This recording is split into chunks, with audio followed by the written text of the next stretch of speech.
All right, let's call this meeting to order. This is a Doraville City Council meeting being held on Wednesday, October 15th at 6 p.m. at temporary Doraville City Hall. Before I go any further, I would like to ask if Christina Bennett, our interpreter, can come up and just invite anyone who needs translation services. ¿Alguien necesita un receptor para traducción simultánea?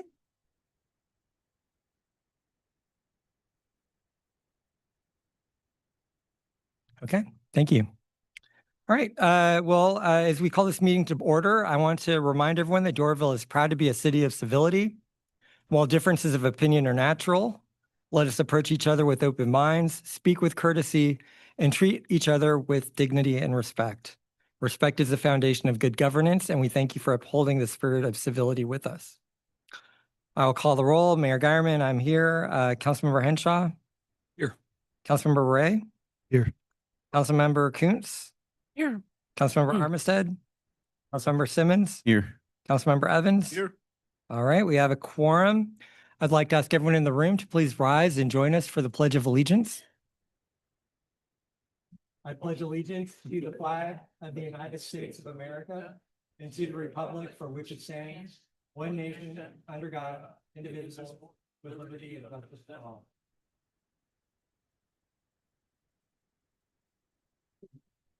All right. Would someone like to make a motion to approve tonight's meeting agenda with the deferral of items F and G to next month's zoning meeting? So moved. Do we have a second? Second. Any discussion? All in favor? Aye. All right, great.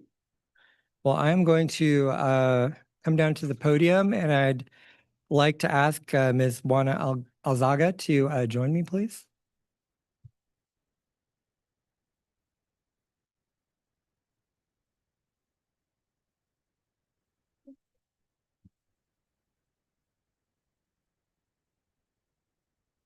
All right. I am excited about this one because October is Arts and Humanities Month, and I met Juana actually when I first became mayor, and she was working on this project to kind of give kids along Buford Highway an orchestra experience. And we were talking outside, and she was saying how when she originally did it, she thought it might just be a couple of years.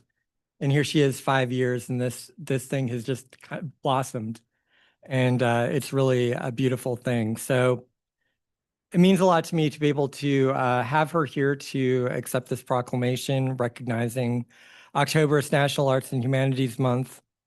The city of Doraville recognizes that Buford Highway is one of the most culturally diverse corridors in the Southeast, home to families, businesses, and communities representing more than 50 nations and countless traditions. Artists, writers, performers, historians, educators, and cultural organizations throughout Doraville contribute daily to the city's vibrant identity and economic vitality. National Arts and Humanities Month, established by Congress and coordinated by Americans for the Arts, is celebrated each October to recognize the central role of culture in our daily lives and to encourage the continued support and participation in the arts and humanities. Juana P. Alzaga, a trained violinist and orchestra conductor, founded the Buford Highway Orchestra Project, serving elementary and middle school age children from Doraville and other underserved communities since 2021. Buford Highway Orchestra Project, led by Mrs. Alzaga, makes music accessible to children, providing them with valuable lessons, discipline, and life skills that foster teamwork, excellence, and support during both joyful and challenging situations. Mrs. Alzaga's love for children and commitment to equity and education have been her driving force for more than 35 years. After receiving numerous recognitions, from serving as a guest conductor for the Fulton County Honor Orchestra to receiving the Telemundo Community Hero Award, the active member of the Georgia Music Educators, an active member of the Georgia Music Educators Association and the American String Teachers Association, her commitment to excellence in the arts is evident. The city of Doraville celebrates its diversity through the arts, recognizing the community pillars that reflect the heart of our community and enhance the quality of life for others. So now, therefore, be it resolved that I, Joseph Geierman, Mayor of the City of Doraville, Georgia, on behalf of the Doraville City Council, do hereby proclaim October 2025 as Arts and Humanities Month in the City of Doraville and extend heartfelt recognition to Mrs. Juana Pielzaga of the Buford Highway Orchestra Project for her unwavering service and commitment to the arts in the City of Doraville. My honor to give this to you.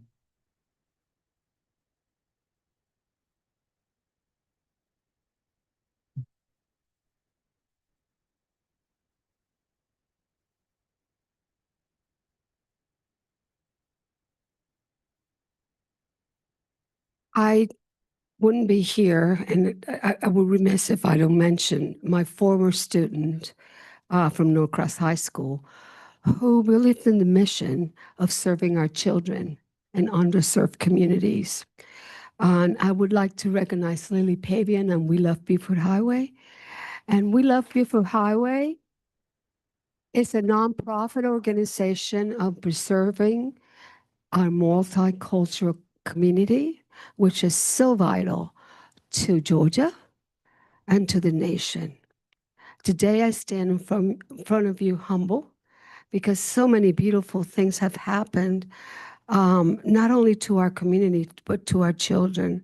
We started with 10 children in 2021, and through resilience and everything that our children have to live every day on surviving, we are now strong 51. And most recently, out of the grace of God, we have a documentary which was done by PBS. And this documentary is being seen in Washington, D.C. It's carrying the message of how strong our community is. It's going to be seen in New York City 3 times, in colleges, universities. I'm on my way to New Orleans next week. And I'm carrying the message that our children are to be seen, that our community is to be seen.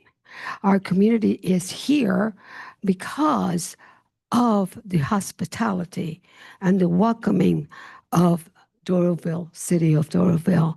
I'm humbled today, and if you want to see the documentary, it will be televised nationally on PBS November 24th on Point of View, which is 11 o'clock at night. Hopefully some of us are up. But if you're not up at that time, the next day we'll be streaming on the 25th for any television around the nation who wants to televise it, whether it be Oprah, whether it be The View, anybody.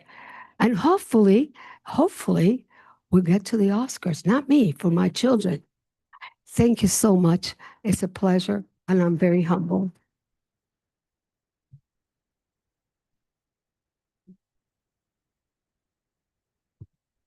All right. We are going to take just a brief couple of minutes. So break. So if anyone wants to leave before the rest of the meeting happens, you're welcome to, but you're also welcome to stay. So we'll take just a couple of minutes break. Thanks.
All right, let's call the meeting back to order. Next on the agenda is public comment. I'd like to invite anyone wishing to make public comment to come up to the podium, and you can have 3 minutes to speak on any topic that you like. I will mention that the rezoning item is a public hearing, so I'll have a chance to talk then. Also, council cannot waive first read on this item, so it will be coming back next month too. So anyway, again, if you want to come up and just speak for public comment, state your name, where you live, and you can have 3 minutes. Mayor and City Council, good evening. Name is Ben Crawford. I live in Oak Cliff Estates. And one thing I want to bring up is the sidewalks on Oak Cliff Road on the side that Red Oak joins Red Oak on that side, which I guess you could look at the southern side or whatever. The sidewalks are in terrible repair and need to be repaired and have needed to be repaired for a long time. I'd like to see City Council address the sidewalks on the other side, which talking to a lady that has lived over there since, I believe she's lived over there since 1989, that she was promised sidewalks 3 years ago and they never appeared. And she feels unsafe taking her grandson out to take a walk. If you notice the houses on that side of the street, all the yards kind of flow down towards the street. So it's not real safe for people to be walking along either sidewalk or in the grass on people's lawns and stuff like that. The other thing I like to point out is in Poland, in 3 towns, they use phosphorus-based paint for like bike lanes, which would be a nice thing we could do around the city. They absorb the light during the day, and then during nighttime, they kind of illuminate the bike trails and stuff like that. Not a bad idea to look at that. I think in Holland they do. In the Netherlands, they do that same thing but to a more artistic extent. The other thing is, I think that it would be nice if the architectural standards looked, if the rezoning does go through, that they look at the types of roofs, shingles that are allowed on any new developments that come in, that they would be light colored because they would reflect. They wouldn't absorb as much heat. Lots of cities around the country and throughout the world are doing that as a way to keep having heat sinks. It helps with the environment a little bit. And those are the things I like to mention. Thank you. Thank you. Next.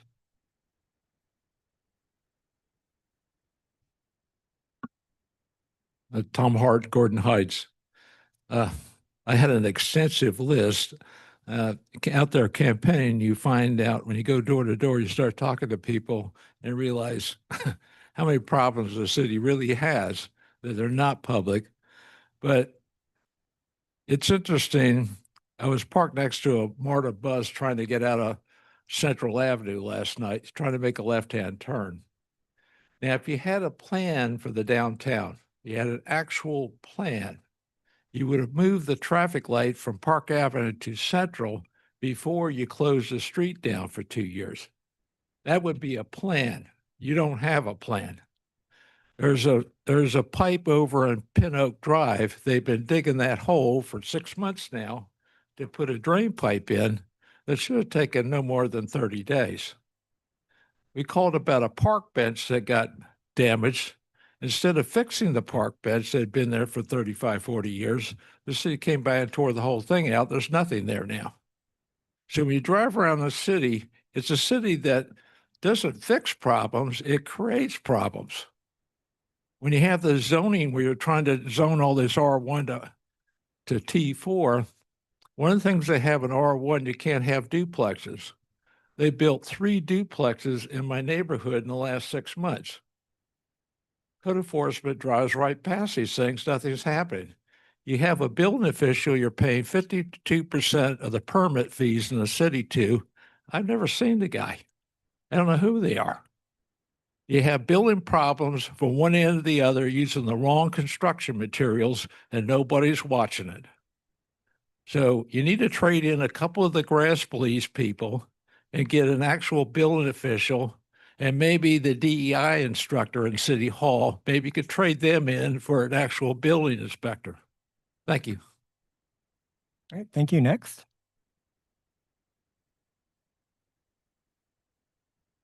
Good evening. My name is Sharon Baker, and I do have a question about the rezoning and the signs that were posted along Winners Chapel listed tonight as one of those meetings. But you alluded earlier that there is going to be a special rezoning meeting. Did I understand that correctly? So we can't have a conversation. You can say what you want to us, but we can't answer the questions. But there will be a portion of this meeting later on tonight Okay. where we will talk about the rezoning, and it will have hopefully answers to the questions that you have. Okay, then I'll just wait for that portion.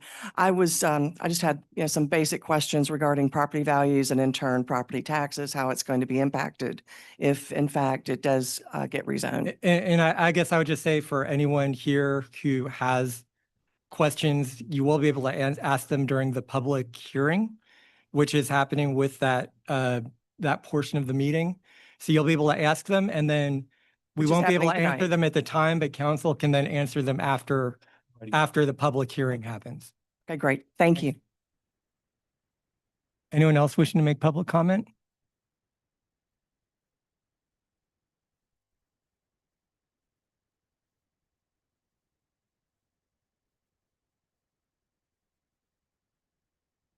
I'm Mary Ackerman. I live on Green Oak Drive.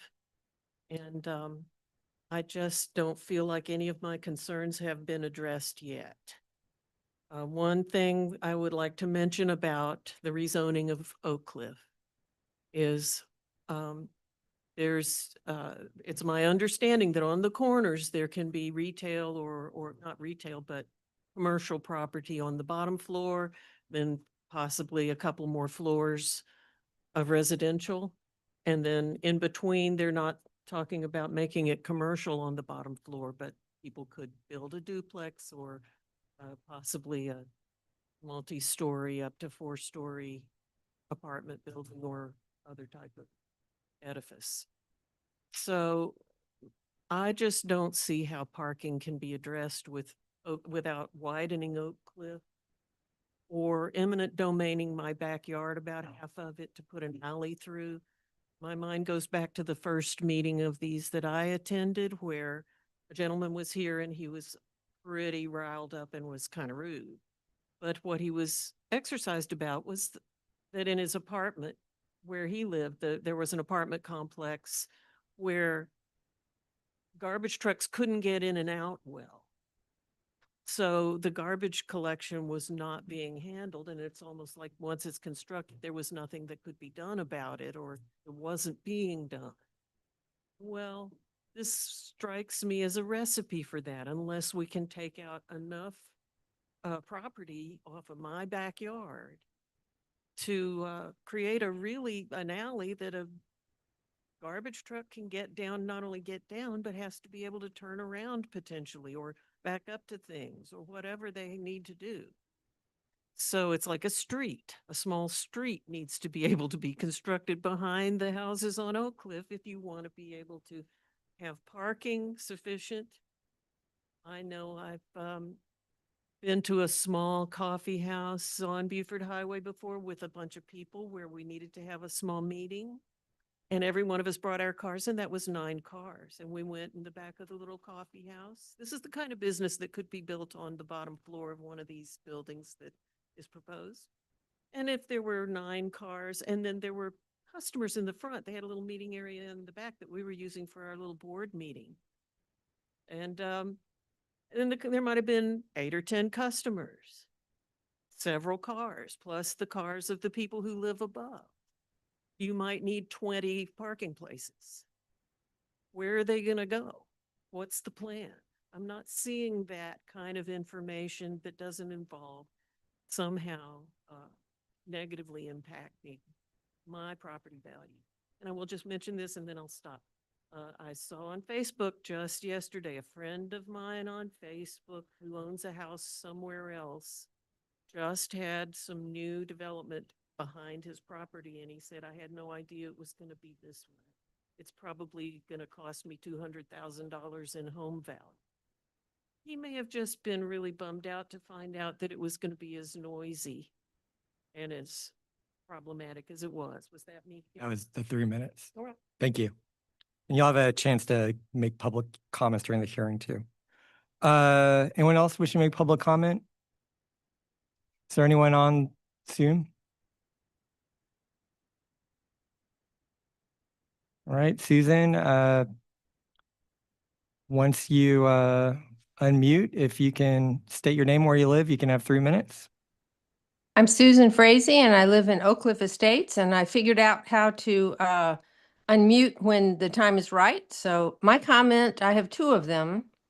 One, I want to say a large tree fell on my neighbor's house in February of this year. And I've been concerned about it since then, but I can now report that the moldy sheetrock was finally removed in June. And more recently, in October, 2 big tractor bins full of debris were removed. But that was back in February, and the house is still heavily damaged and covered by a blue tarp. They say that a blue tarp covers a multitude of sins in Doraville, and that's certainly true. But at some point, I hope the house will be rebuilt or demolished or whatever. So I'm trying to work with code enforcement on that, but I can report some slow progress. My second point is that several months ago, I wrote this statement I'm about to read to our city planner and to the mayor and to our council members about a concern I had about the redevelopment of downtown. What I said was, as we move toward our glorious new downtown Doraville, I hope someone is giving thought to preserving some significant pieces of our history. I'm thinking especially of the 3 plaques and a framed historic letter at the Doraville Library, and also the 1800s carriage stone at the end of the sidewalk in front of the Dart Building, which used to be the Presbyterian parsonage to go along with the Presbyterian church up the hill. All of these items could be preserved along the lines of the preservation of the old school bell, which is now prominently displayed at our Doraville United School campus. If we don't save them, we can't use them later. They'll be lost. And I asked those people back then if we've given any thought to this, and several council members and the planner did tell me that the right people have been informed of my concern, but I have not heard anything about whether any of these items were saved or whether there's any real plan for them to be saved. So I am looking for some feedback about my concerns.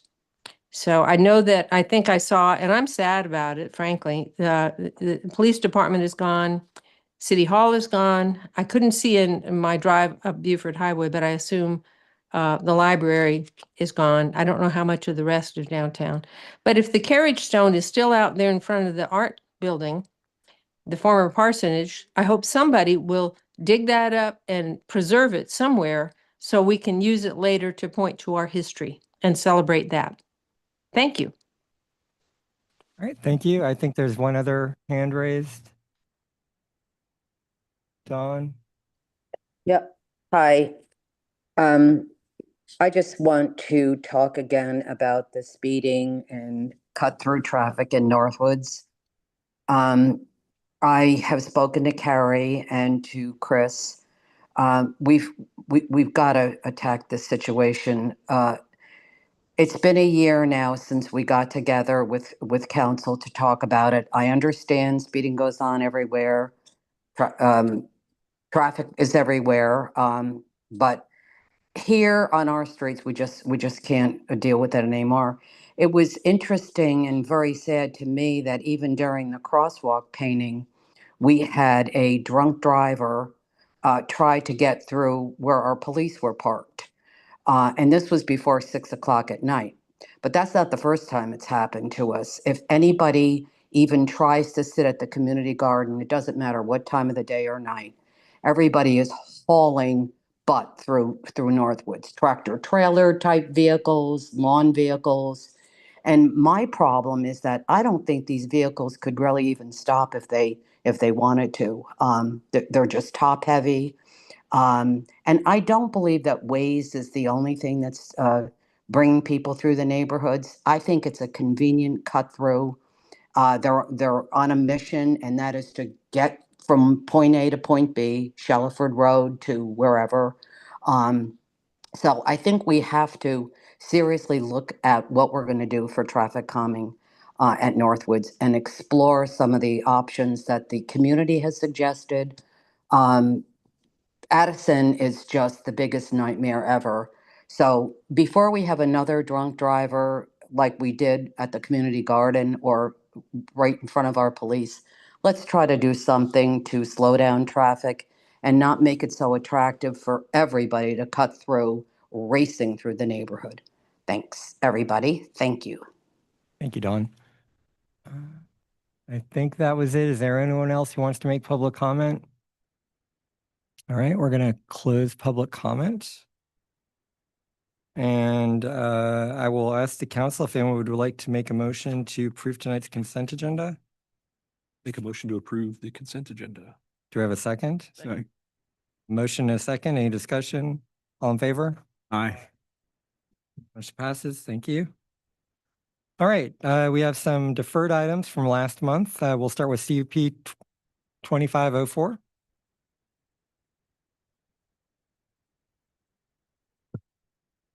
All right, this is a very short presentation, but this is CUP 2504, which is a conditional use permit request from Dorville Art for an accessory alcohol license, a couple doors down from here in Suite 180. So just an overview for if anybody here does not know where DART is. So we're on the right where it says police in City Hall, and then DART is next door to us. All right, so Grit. That's it. That's it. So in the original presentation given last month at the first read, staff had added proposed one condition along with the approval that any alcohol that is in the building or in DART must be inaccessible to the public except during events as supervised by a DART board member. After the first read, staff have added 3 additional conditions based on council's discussion from the first read. So the first one is that no alcohol may be served while the Dorville Library is open. That doesn't mean they can't have events. That just means they can't have events that have alcohol as part of it. And then that the conditional use permit, and this one's a bit technical, so I can explain it, but that this CUP is only applicable to DART. And that's just because the way that we handle conditional use permits, they run with the property and not with the applicant. So if DART were to ever leave this space, or if any applicant leaves a space, unless the city rescinds, that conditional use permit is basically just there in perpetuity. And then the last one is that the applicant needs to comply with all other state and local ordinances pertaining to alcohol service, unless, you know, we decide to waive any of them for any reason. So. And that's it. Okay. I see Mary French with DART is here. I'm not going to make you come up unless council has a specific question for you, but why don't we start with Councilmember Ray, see if you have any questions or comments. Yeah, only question, it might be for Cecil instead, but there was a conversation about potentially finding a way to use the CUP to help them avoid the alcohol license fee.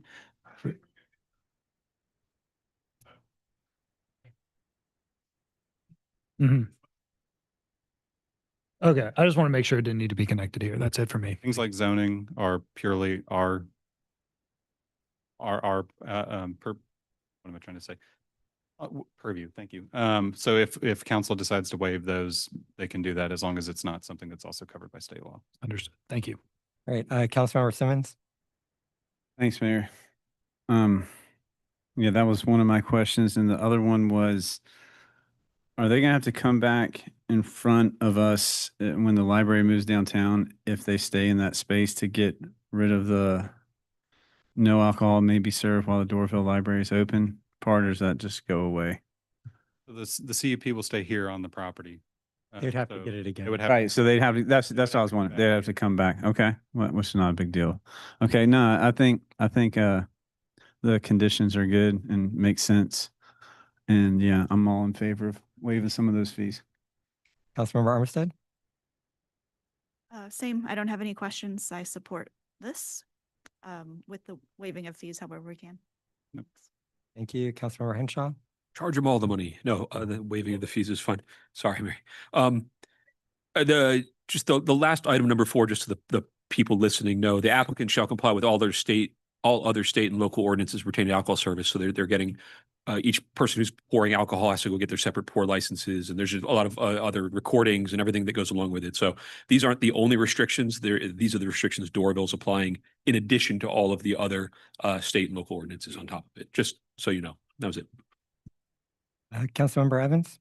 Thanks, Mayor. My question is, are they able to sell the alcohol that's donated, or is it only for members? So our code does not speak to that. It sounds like it's a state law, Mary. Is that, sorry. We almost made it through. So by the state of Georgia, donated alcohol cannot be sold. Be complimentary to our event attendees. Gotcha. So not just members, but anyone from the public, or how would that work? Which is why we would card people and do all the things that any appropriate server that has their server like venue. Okay, thank you. All right, thank you. Anything else?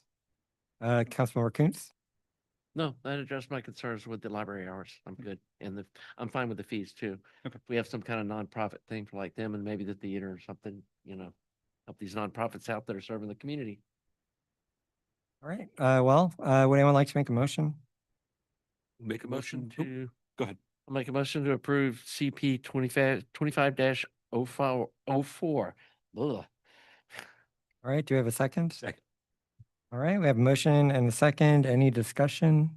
Do we need to state with the conditions added on that? I would just say approved with staff's recommendation. That's, yeah. I'm gonna Do you want to make? No, go ahead. Okay, I'll just make an amendment onto Councilmember Kuntz's motion to approve with conditions as stated on this meeting 1 through 4. Do you have a second? I'll second the amendment. Any discussion on that? All in favor of the amendment? Aye. All right, and I think we're ready to vote on the actual item now. So Councilmember Kuntz, Yes.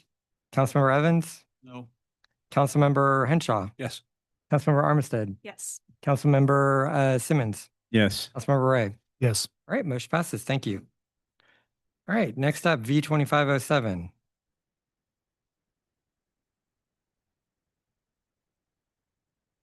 Congratulations on not making the podium angry.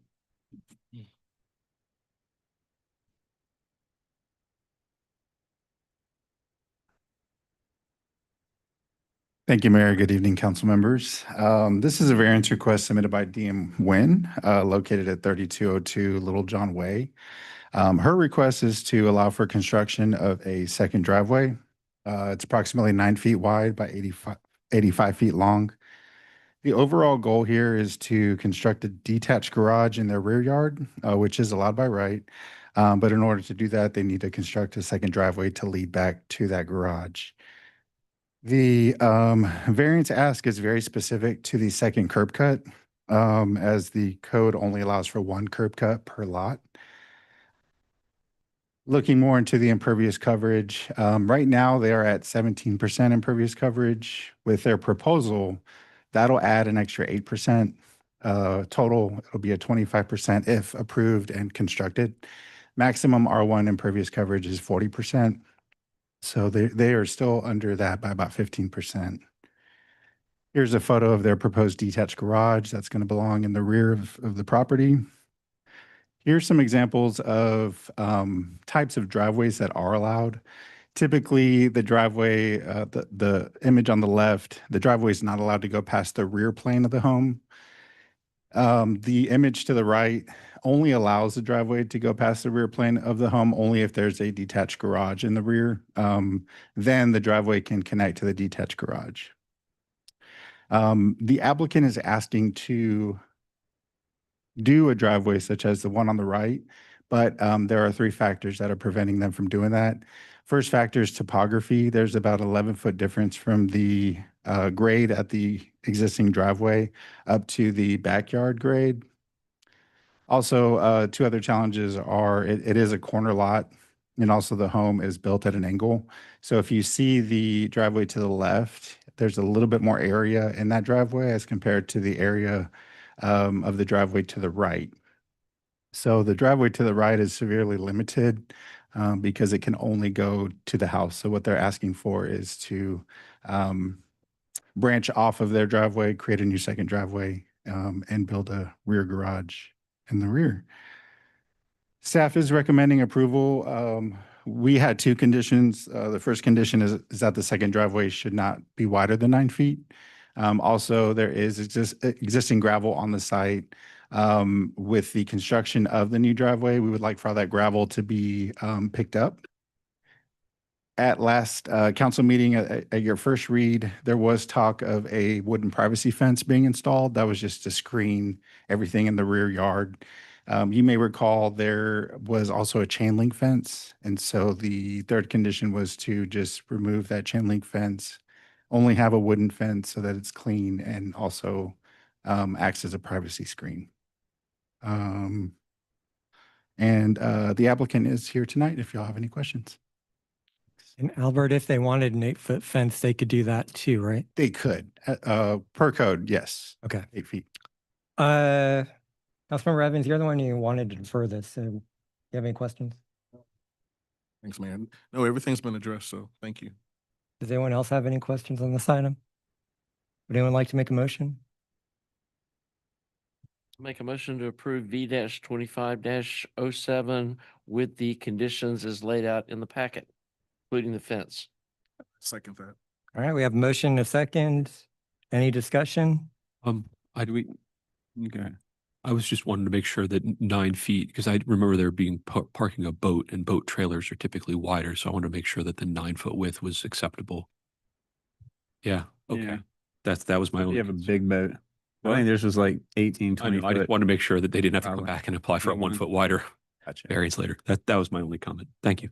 Any other? Do we need to make a statement about the 8-foot part since it said 6 on the condition or no? Just let. He said if I they know want since, to, they have to have at least 6 feet. okay, since he said it was by right, it can do 8, we don't need to say anything, right? Yeah, and the condition was per the director's Okay. approval. So I just didn't want to make sure we bound them to 6. That was. Well, that's why I wanted to ask Yeah. that questions. Cool. All right. No question. So I'm going to call the roll. Councilmember Armistead, Yes. Councilmember Simmons. Yes. Councilmember Ray, Yes.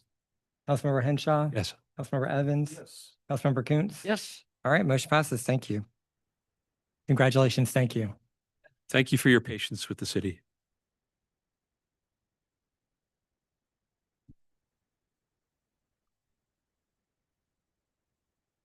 Probably wasn't important. All right, so the next item is, or the last unfinished item is a text amendment to the zoning ordinance pertaining to T4.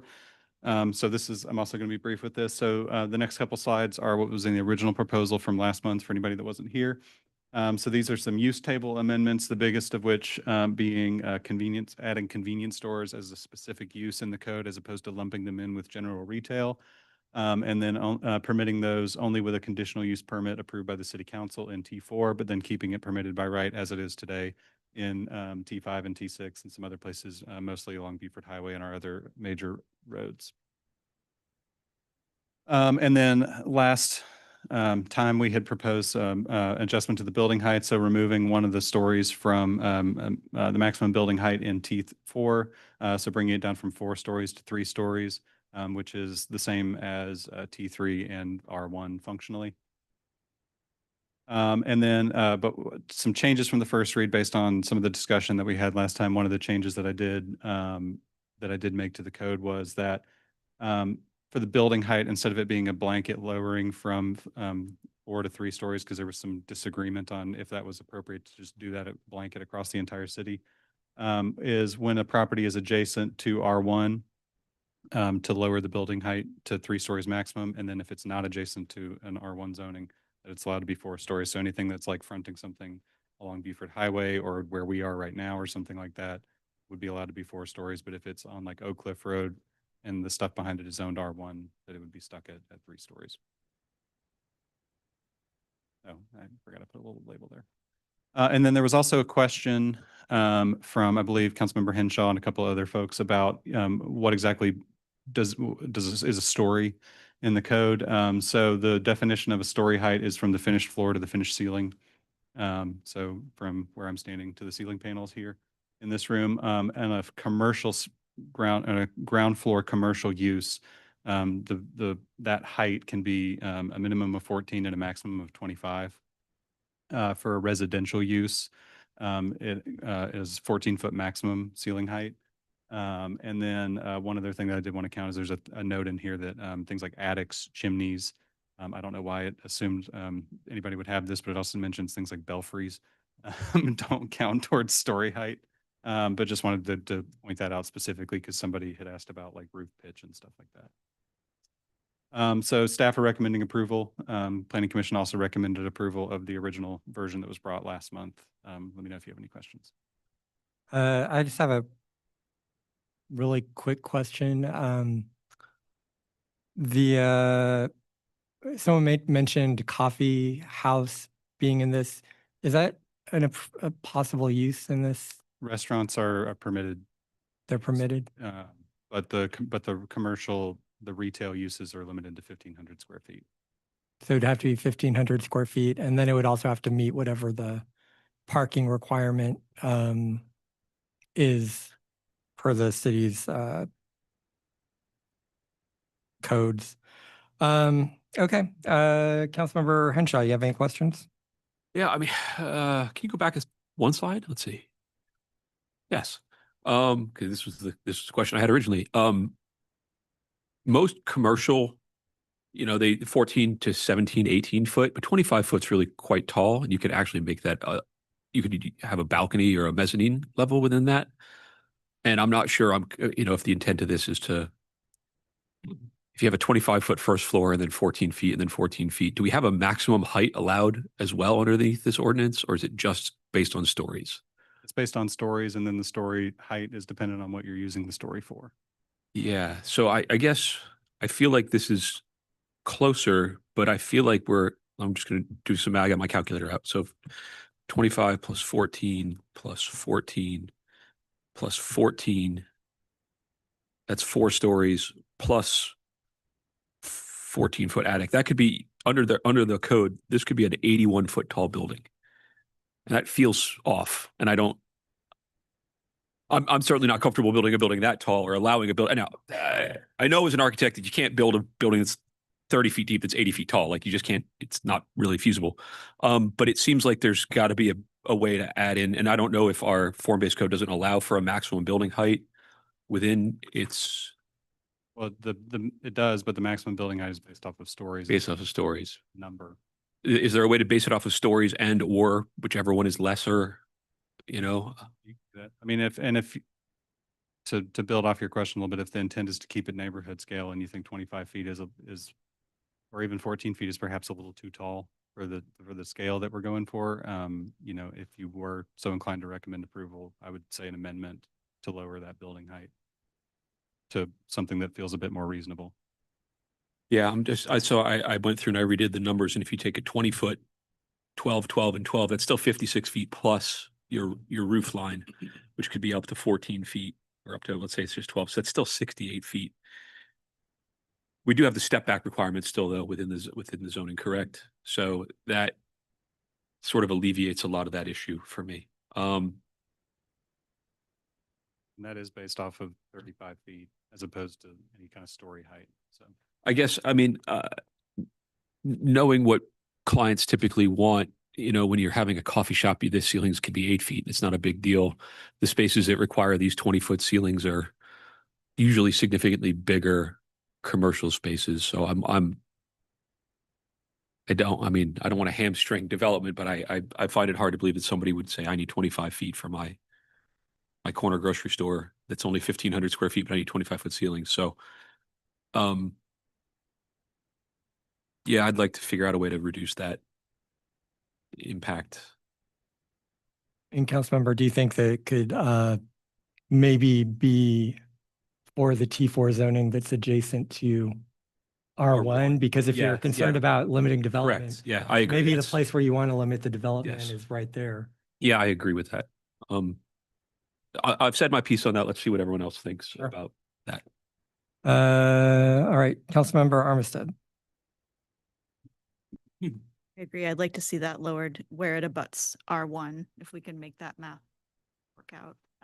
I also could you go back? I think it's one more slide. This one, 4 stories allowed when structures are at least 80 feet from property zoned R1. Isn't that the setback as it stands now? Wouldn't everything be that far from R1? Oh, it's commercial, that's 80 feet, right? Okay. Okay, got it. That's my question. That's it. Thank you. Thank you. Councilmember Ray. Yeah, thank you. This looks good to me. I'm open to the lowering the height if it abuts R1. I think kind of the idea behind form-based code is you're letting people look at what fits an area and then they'll build to that. So I agree with Councilmember Henshaw. I don't think anyone's going to look at this area and say we need 25-foot ceilings, but I think if it makes everyone feel better, I'm open to that. Maybe just keep it down to 14 feet like we do with residential. And then that way we know kind of the consistent max height that we can expect when it is abutting R1.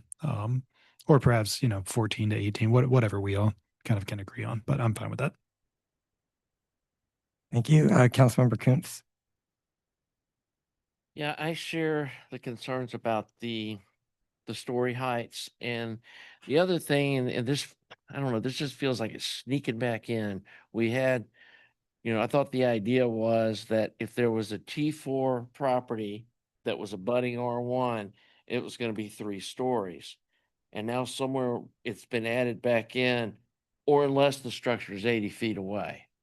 And where did that come from? That, I didn't hear that from the council. right, that was me thinking about some of the larger pieces of land that we have that are currently apartment complexes that are zoned for T4.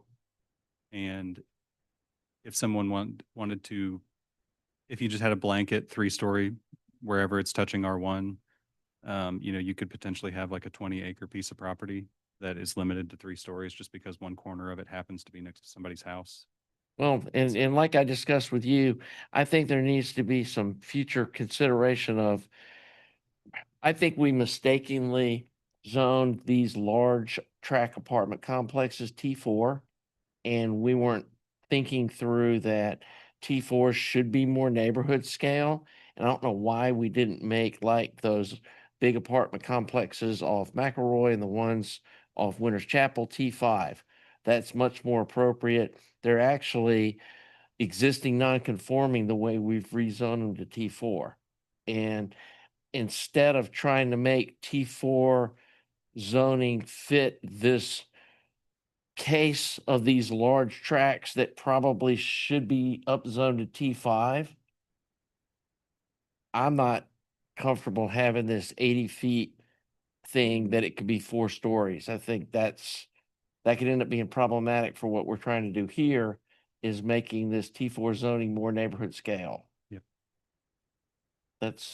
And I agree, this whole idea of having a 25-foot first story on a 1,500 square foot coffee shop doesn't make any sense. That, the stories need to be brought down, and potentially just have the total height of the building. It could be 3 stories or so many feet so that it fits this neighborhood scale if the property line is shared with an R1 property, is where I'm seeing this. And I thought that's what we were talking about doing. And like I said, this 80-foot thing, it's already got a 40-foot buffer. The building's likely going to be, I've measured these lots. They're really deep. And they're likely going to be building all these. If they were doing them on Oak Cliff Road, they're going to be 80 feet from the property line. And so we're back to them all being 4 stories. And that wasn't what I heard the intent, that we were trying to neighborhood scale these properties that we're rezoning and not 4 stories. And I feel like we just keep creeping back. We got to make them all 4 stories. We got to make them all 4 stories. And, that's not my intent here. And I'm not comfortable us keep doing that. That's all we got. Great. Thanks, Councilmember Evans. Yeah, I was actually going to ask about the 80-foot as well. So thank you for bringing that up. Outside of that, I would say the tree buffer, is it spelled out somewhere? And I guess it maybe go to another section of what types of trees can be planted. Yes, there are standards for what a planted buffer, what it means to have a planted buffer in a, I mean, the highest priority when you're dealing with a planted buffer is to save any existing specimen trees that are in there. So any mature trees that are already there get first priority. And then if there are any gaps in the canopy between that, you use some kind of evergreen. And then we have a list of native trees that we typically recommend or require for landscape plantings. So. Okay.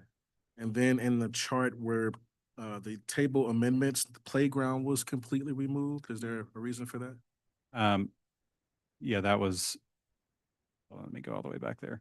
So some of the things in here are textual relics of things that were carried over from when we created this combined use table that were mentioned in the code in places, but perhaps never defined, or it was unclear what they mean.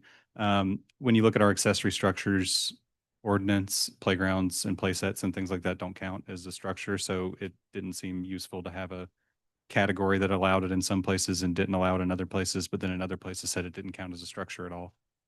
Gotcha. Other than that, I'm fine with lowering the height as well next to R1. So everything looks good. Thank you for the visualizations too. It's really helpful. Thank you. Councilmember Simmons. Thanks, Mayor. Few questions. That height limiting plane slide was a great one. Cause I had, little problems with the 80-foot deal.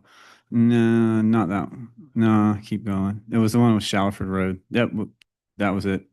Like that lot right there, 3373 Shallowford Road. It's a 191-foot lot. So we could easily clear that 80-foot off the back to get 4 stories, correct? For the way we were talking about this T4 when it butts to R1, it needs to be 3 stories, but it can be 4 if it's 80 foot off the property line. Yes, that language, the intent was, yeah, if you're. So like that lot right there, 3373. If you come 80 foot off, you still got 110 left, right? Roughly. You could build 4 stories up front on that lot abutting R1. Yes, but right? with the caveat that I would need to do the height limiting thing. Right. With the angle and 45 degrees. If not 80 feet, somewhere around in there would probably be where you would hit 4 stories with the height limit. So. Yeah. Yeah, because 80, you should clear it by then. And then side to side, as long as it's not a residential lot over there, you should clear it. Okay, so yeah, that's one. I was just bringing a point. That's why I'm not sort of in favor of that part. I understand what you're saying, but maybe like Councilmember Kuntz said, we should rezone that and solve it and not try to make it too complicated. I'm in favor of however we want to say 3 stories for T4 when it abuts to R1. I'm in favor of that. Also on this, when you take a few of these lots, I know we said the corner lot, the first floor can be commercial or office, correct? How about the middle lots in between? That's not those could be like an office use. office. What's the height factor on that first floor? Roughly 18? I don't know. Okay. Well, the reason I'm asking, I want to sort of keep the same roof line in a sense for that corner lot to help, say that. Cause I did the math too, and Councilmember Henshaw was right with his math. Good job. And, I just think that angle, that 45-degree angle sort of helps save you on getting that high, correct? That's sort of what you were looking at, wherever that you have a slide on here with that 45-degree angle that one. That sort of limits them on how high they can get, but it all depends on how big the lot is though, right? It depends on where the buffer ends. Mm-hmm. So depends on this hypothetical redevelopment, what they're redeveloping it for. If it's residential, that buffer is shorter, but if it's a mixed use, then that buffer is 40 feet. Yeah.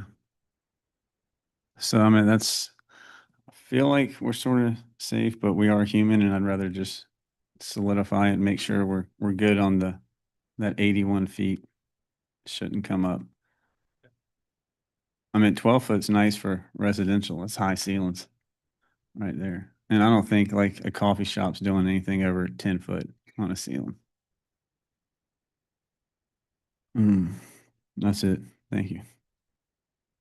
All right. Well, this was actually the second read, so someone could make a motion. I did hear comments about, You're good. oh, No, I went. I just sorry, had go a ahead. proposal or question. I would like for us to find a way to get this done this month. We have the vote on the T4 rezoning next month. I'd like to be able to point to people to exactly what it means.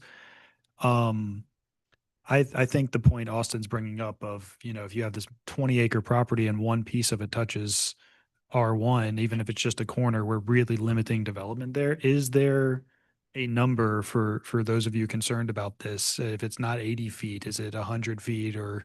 What was that property on Shallowford? Like, can we pull that back That up? was 191. Can we do it as a CUP or some variance where we can sort of check it each situation? I feel like with the CUP, we're just getting continually involved in stuff when the code should be able to handle that. And so if there's a setback requirement we need for the 80 or for the 4 stories, just so we can avoid that, because we might not always want to rezone it to a T5 situation. It might just not work. And I don't know what that number is. I thought 80 feet is pretty long, but if it's 100 or 120 or do any of you have a suggestion on that so that we could About move this 200 forward? feet. I mean, my problem is the point of making this in these corridors was that they be neighborhood scale up at the street, like Oak Cliff Road.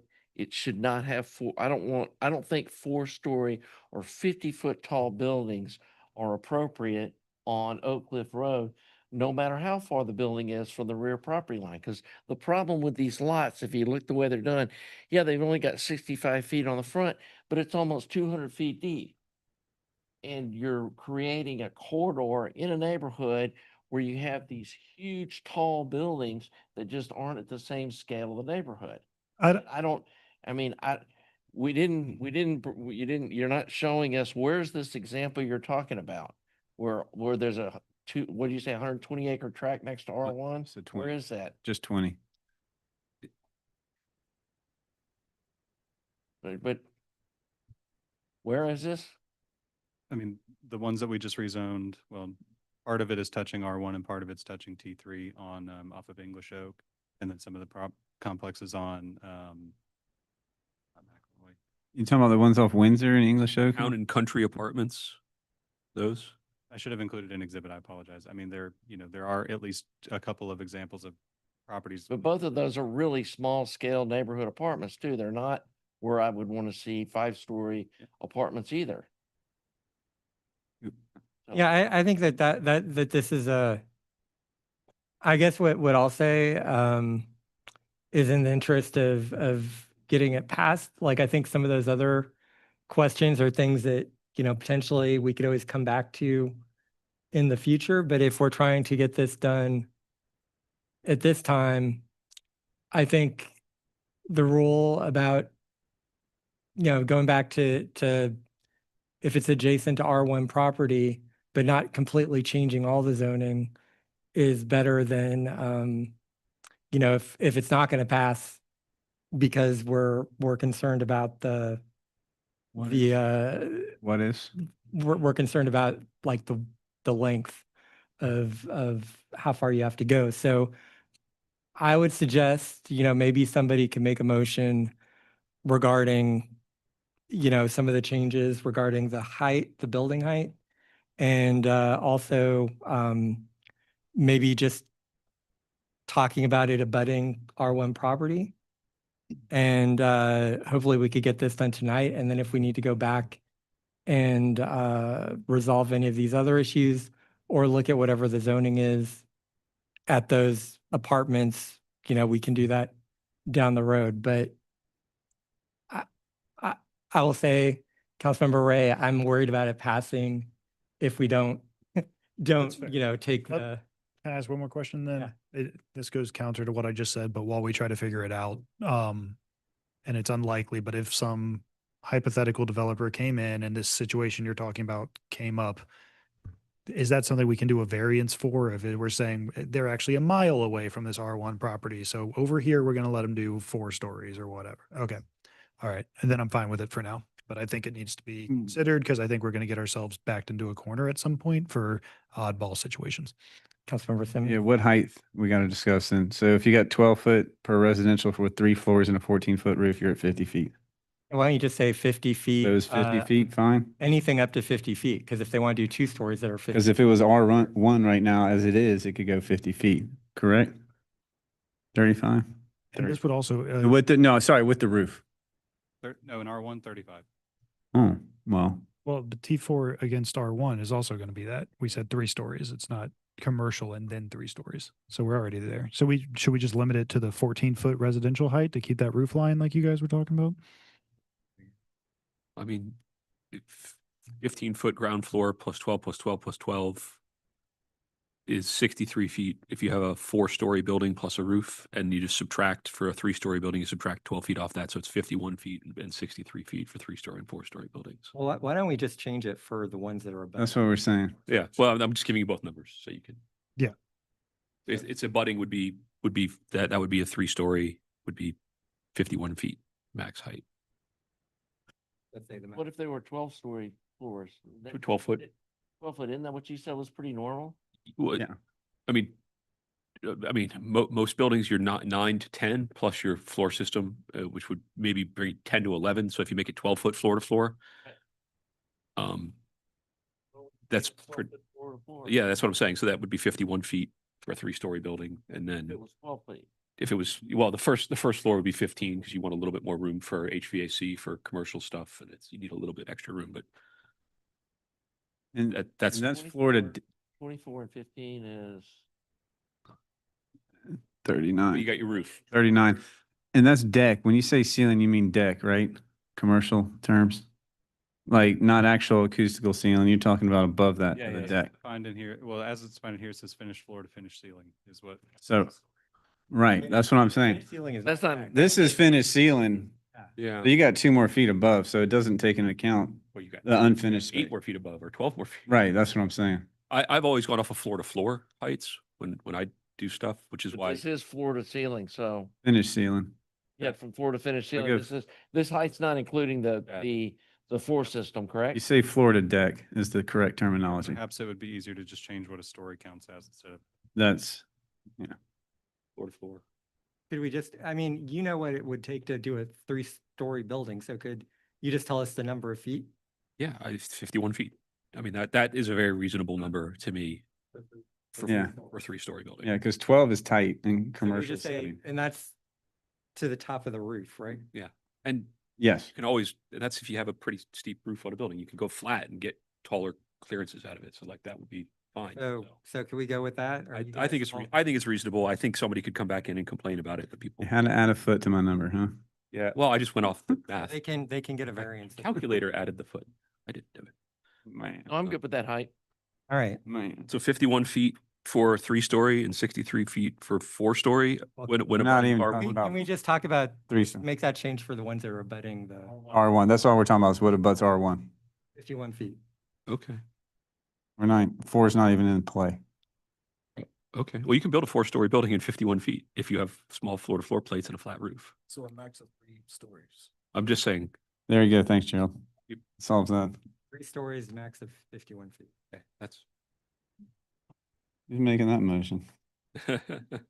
Okay, I'll make a motion that we change the T4 zoning to regulate building height when the property is abutting R1 to 51 feet, 3 stories, and take out the language about the 80 feet exemption, that just across the board, the property line touches R1, the maximum height's reduced to 3 stories, 51 feet to the tippy top of the roof in that zoning area. I second that. Okay, so that was a motion to approve the amendments to the zoning ordinance with the change that if the properties are abutting R1 zoning, they can be no more than 3 stories that are no more than 51 feet Total. Yeah, to the total tippy to the top top of the roof. And Councilmember Evans seconded that. Yeah, and the 80 feet thing exemptions out. Yeah, Off. there's no, that's not in there. Okay, yeah, I'm just making sure that's clear. Okay, all right. Great. Councilmember Henshaw, Yes? Councilmember Evans, Yes. Councilmember Kuntz, Yes. Councilmember Armistead, Yes. Councilmember Simmons, Yes. Councilmember Ray. Yes. All right, motion passes. Thank you. All right. Math is hard, people. Now we're on to our first public hearing of the night, and I think this is one that a number of people came from. We'll get a presentation about the new zoning ordinance, and then we will go through and have the public hearing so people have a chance to answer questions. Again, council can't answer questions while you're standing there, but we can just answer them after the fact. So go ahead, Austin.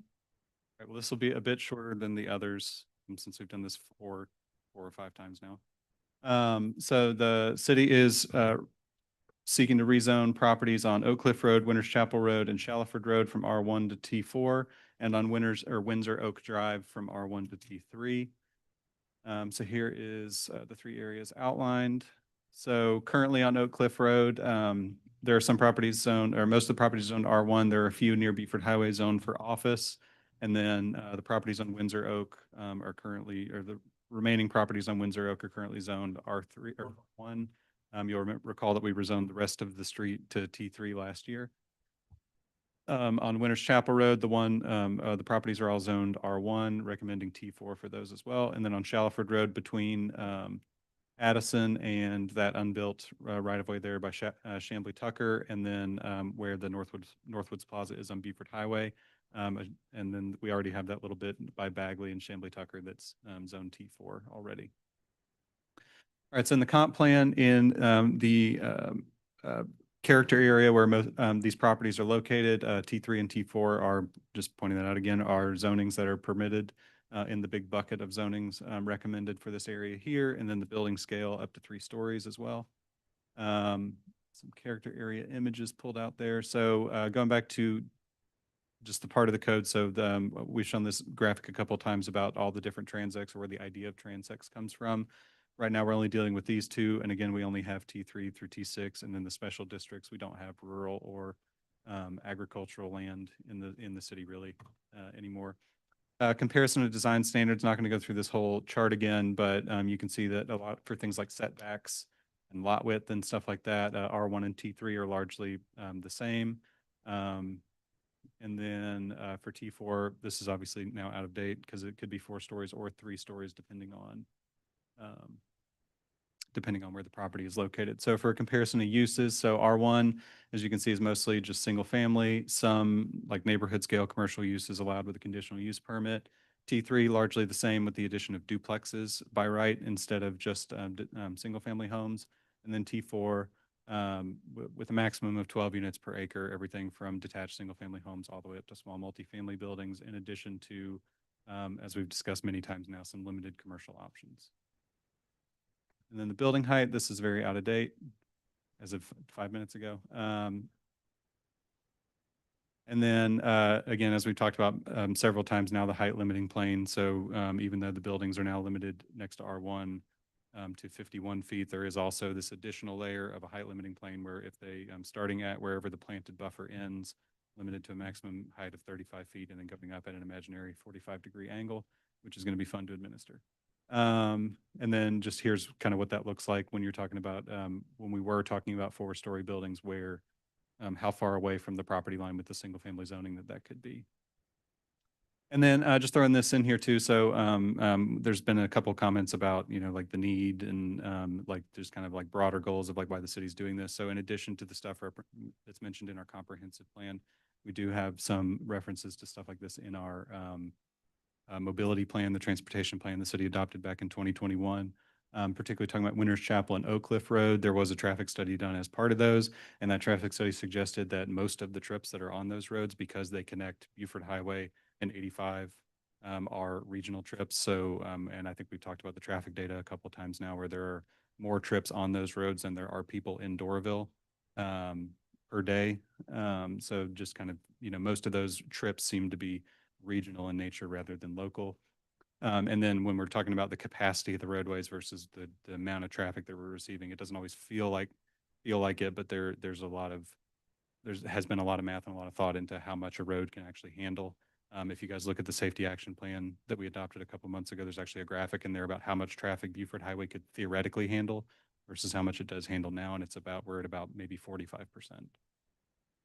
So think about that a little bit. And then there's also references in the mobility plan about just in the different areas of Doraville, there are parts of our population that don't have access to or don't have regular access to a vehicle. And it depends on the area of the city. Overall, we're at about 11%, but there are areas of the city where it's over 10% and some areas where it's like 5 to 7%. And then the metro average is about 5%. So of people who have regular or don't have regular or access at all to a vehicle. And then to a question from earlier in the evening. So here's the schedule that we've been following for this. We're following the much longer process required by House Bill 1405 for this one. So we are here at the first read. The initial public hearings were at the Planning Commission and the City Council back in July. This went before the Planning Commission a couple weeks ago. On the first Wednesday of this month, it's here for a first read, and it'll go back to y'all next month for a second read. And as Mayor said earlier in the meeting, we cannot waive the first read for this meeting. So staff are recommending approval of the rezoning. When this went before the Planning Commission, they had 4 different motions and ended up not making a recommendation because they couldn't agree. And that's it. All right, thank you. So this is a public hearing. So the first thing we'll do is we'll go ahead and ask people wishing to speak against this item to come up to the podium. We'll give everybody 3 minutes to speak. If we don't have 10 minutes worth of speaking, then you could come back and follow up. But if more than 10 minutes worth of time goes, then we won't have people come back. So I'd like to invite anyone wishing to make public comment in the room to come up to the podium, state your name and where you live. And you'll have 3 minutes. Honorable Mayor and City Council, I appreciate the presentation put on tonight. Appreciate the discussions we've had with council members the last few days. It's been good to talk to people. I still have some concerns. One of the concerns I have is, some have been addressed tonight, but one of the concerns I have is what happens. First of all, I'm not quite clear on how only at 45% capacity when it may take you 40 minutes to get to the Kroger that's up the street from us, later in the day, when you try to take a right-hand turn on that light coming out of the neighborhood, it takes you a while to get up there. That's without any trucks getting stuck trying to get into the wholesale warehouses that are down the street or anybody being pulled over. We need to deal with some issues in the neighborhoods, at least in Oak Cliff. We need to deal with our code enforcement as an issue. As far as the traffic along Oak Cliff Road, concerned about that and what the redevelopment would do to that as far as during construction. I know remarks have been made about how during construction that all this will be based on the properties themselves, but I've actually been around large construction sites and also multi-use construction sites most of my career. And that's not necessarily going to be the case. I've been throughout Atlanta metropolitan area for many years as an inspector, and I've visited many inspection sites over the course of my career. And I can tell you it does get done, and there are areas in metropolitan Atlanta, Midtown and everything else where neighborhoods have flourished from this stuff getting done, but also has a direct impact, as you can see from the petition that was signed, on the adjoining community. They all have their opinions on how this will impact them. And I think it's important to listen to these people and their concerns. During the construction phase, I think this will have a huge impact on the quality of life of people coming and going throughout our neighborhood, and also on the impact of being arterial street going through from Peachtree Industrial Boulevard to 85. And that traffic has to go somewhere. And I feel like it'll have to be routed through the neighborhood somehow, whether it's the Oak Cliff side through where they go down Pleasantdale Road or snake through that part of the neighborhood, or where they go through the 4 or 5 access points at our neighborhood. I think there's a little more work that needs to be done on this, and maybe a little more outreach to the community on this. But we're making a step in the right direction. Thank you. All right, thank you. And before anyone else comes up, I just want to ask everyone to please check your phones make sure they're on silent so that no one's disturbed while they're speaking. So please, whoever's next, come on up.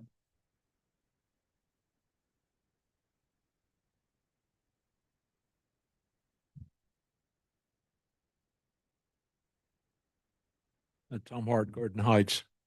I want to thank Chris for bringing up the 18-foot height problem on commercial structures. This building requirement were these 4- and 6-story buildings started off with retail on the bottom and then 4 or 5 stories on top of it until they found out they couldn't rent those spaces out.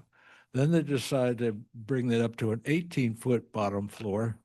Well, Tom, hold on just a second. And again, I'd like to ask everybody to please check your phones and turn them off. And we'll give you like an extra 20 seconds. Sorry about that. I couldn't hear him anyway. That's the benefit of being deaf. So this 18-foot thing, this T4 should have a maximum height of 35 feet like the residents around it. Okay, forget this 18-foot, 25-foot stuff. Number 2 is TSW Engineering that did the comp plan said that the city of Doraville has 3 and 4 times as much space zoned for retail than is desirable. It's got way too much zoned for retail. Adding more retail on this road doesn't, it adds to the problem of the city, doesn't help the problem of the city. Second thing is third thing, you have 50 to 60 curb cuts on that street with these houses. Now you have 60 curb cuts for individual businesses, which is a multiple of traffic. You're going to pave the entire yard with concrete, which adds to the water runoff and environmental issues in the city. You've got an entire neighborhood, because I just campaigned over there. I can't find 2 people that think this is a good idea. The neighborhood signed a petition. They didn't want it. The residents I talked to didn't want it. We're just trying to find out who initiated this idea and what they thought was a good idea. If it was a planner, you need to get a new planner. If you rezone this, it doesn't mean they're going to build all this nice stuff there. What it means is that now you can use all those houses like on Shallowford Road to turn it into like whatever's allowed on T4. They're not going to build a new structure, they're not going to invest in it. If you really want to fix the area up, your planning and zoning department or development department needs to go find somebody that wants to apply to rezone the property to build something for the city that's desirable. You don't rezone the whole city to allow all these uses when you don't have a plan in mind. And you can look at the downtown development, you don't have a plan in mind. So you need to not rezone these properties until you have a plan and a person that's going to build something there that is a benefit to the city. Thank you.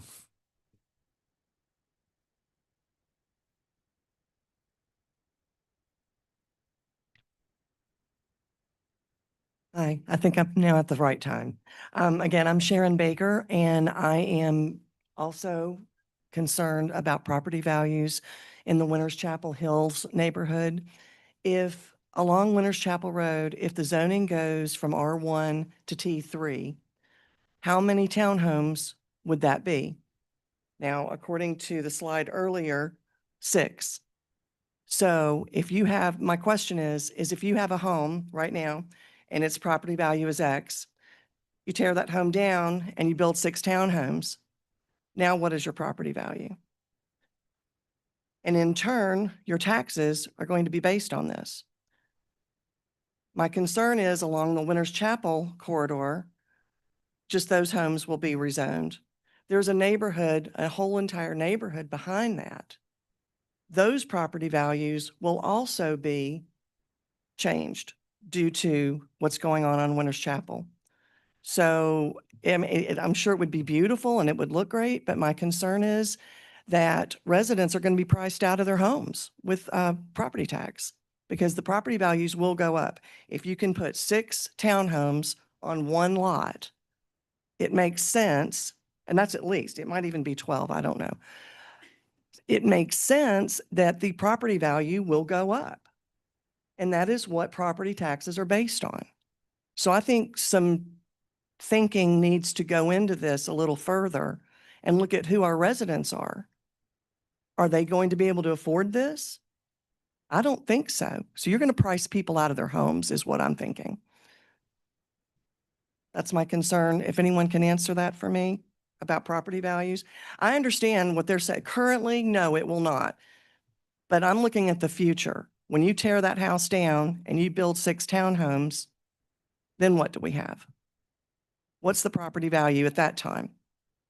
And how's our property taxes going to be affected? And then again, just try not to repeat myself here, but you've got the homes along Winners Chapel, but what about those homes behind those townhomes that are still R1? They're still going to be repriced because of the Winners Chapel townhomes. I mean, if someone could provide clarity for me, if I'm wrong, I would love to be wrong. I'm sorry? I'm happy to explain that Yeah, to you. council will answer after the public hearing. Thank you very much. Thank you. Next. Everyone. Ashley Marshall, I'm in Northwoods. I had a couple questions regarding the rezoning. One, we've talked a lot about new development. I'm wondering if the rezoning only applies to new development or if it also applies to existing structures. What I'm concerned about is if people can convert their single family homes into a duplex or a triplex under the T4 rezoning that was R1. I think we already have issues with that and having too many people and too many vehicles at houses. And so I wouldn't be in favor of allowing people to convert single family homes to a duplex or a triplex. Also regarding the business and commercial, I was wondering what parameters there would be regarding what types of businesses could go into those new developments. We've talked a lot about coffee shops. I would love to have a coffee shop, but we may not have a coffee shop. And so I wouldn't want to see a business that's suited for a residential area, and some are more better suited than others. I wouldn't want a business that's open late at night, makes a lot of noise. It needs to have enough parking spaces for everyone that someone else brought up. I think having some thought or maybe some parameters of what commercial businesses could go in there would be helpful. Thank you. Next person.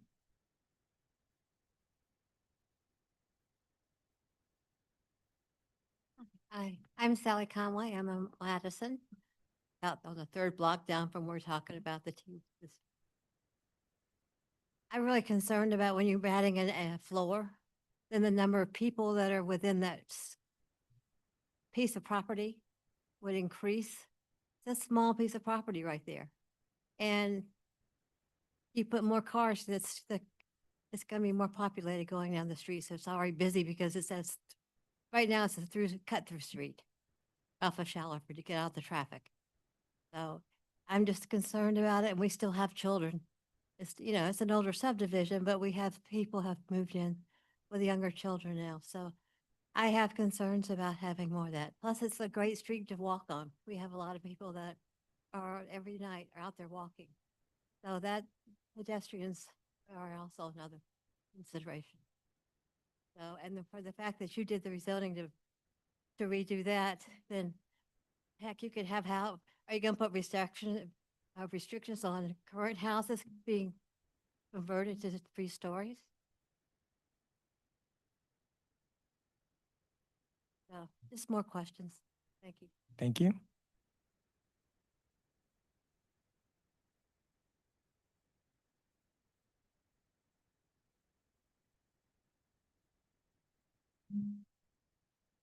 Hi, I'm Bob Vogt. I've lived on Pin Oak Circle for 26 years now.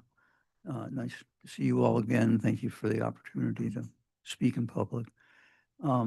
in thinking about all this, and in talking with Ben and Susan in particular, live close by, I'm trying to envision the transition period where the things that are changing based on the rezoning,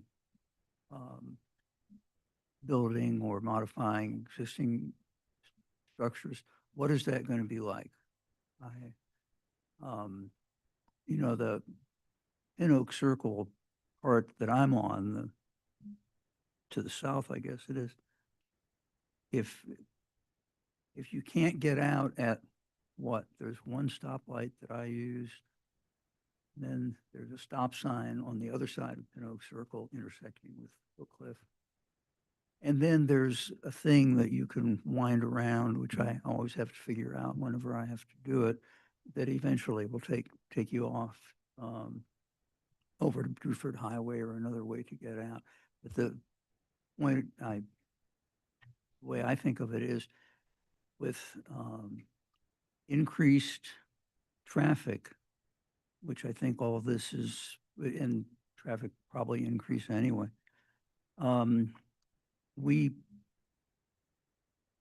think what I'm hearing is going to make it a more widely used area, and that will make it less easy to get in and out of the pocket. That's, I think, about all I can say in summary. Thank you. Thank you.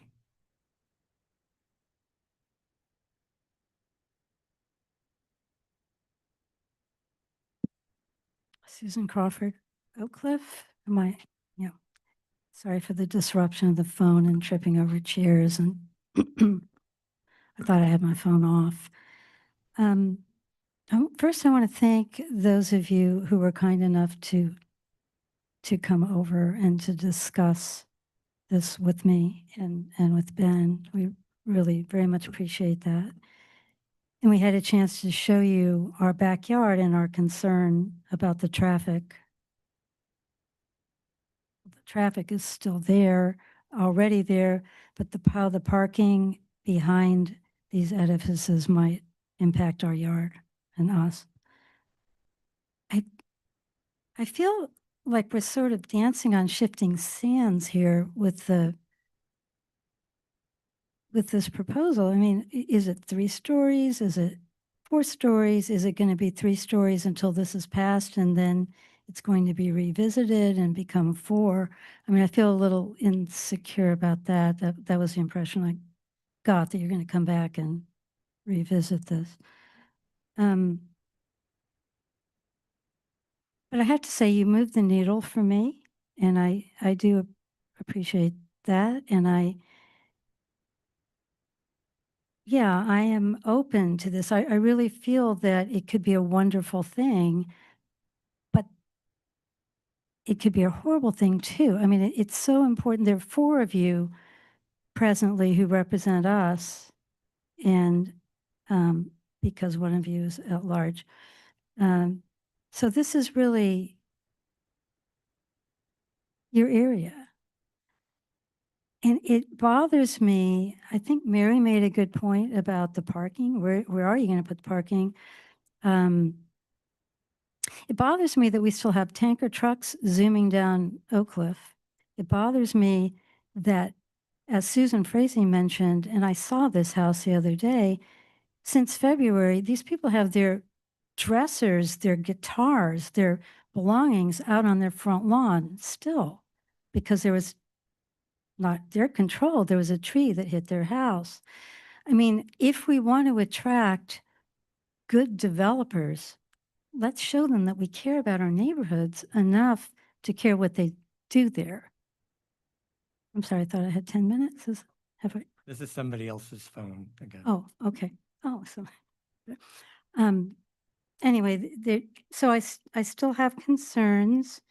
The noise, the detouring of traffic, as Ben said, when there's construction going on, it is hard to limit it to the yard. I mean, hopefully that would be the case, but if it isn't the case, is there a detouring situation where we could maybe detour the traffic while the construction is going on?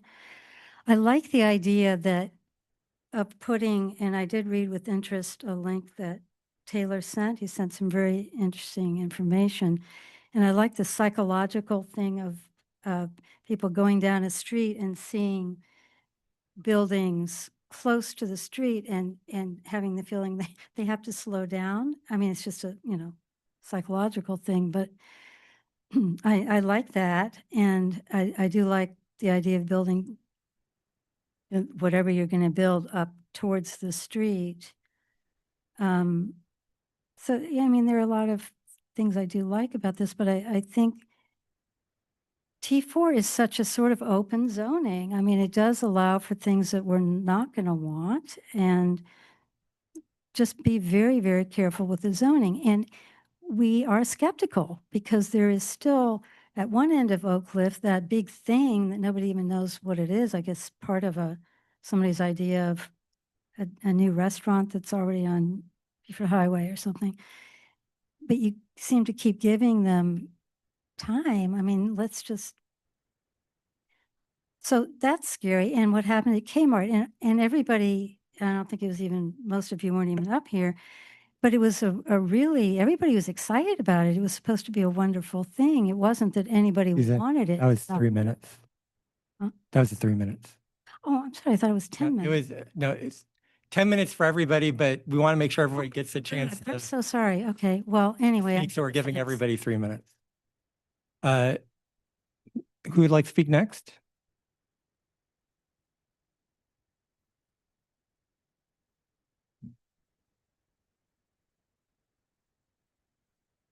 Hi, I am new to Doraville, so I wrote y'all a letter already. And I want to just talk about I graduated from Sequoia High School. I lived in my house next to Honeysuckle Park for 41 years since I was 19. I know a lot about our neighborhood.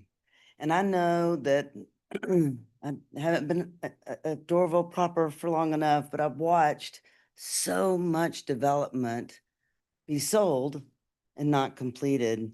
And I feel like that if you want to bring in, I mean, who are you looking to put in these 12-story ceiling homes?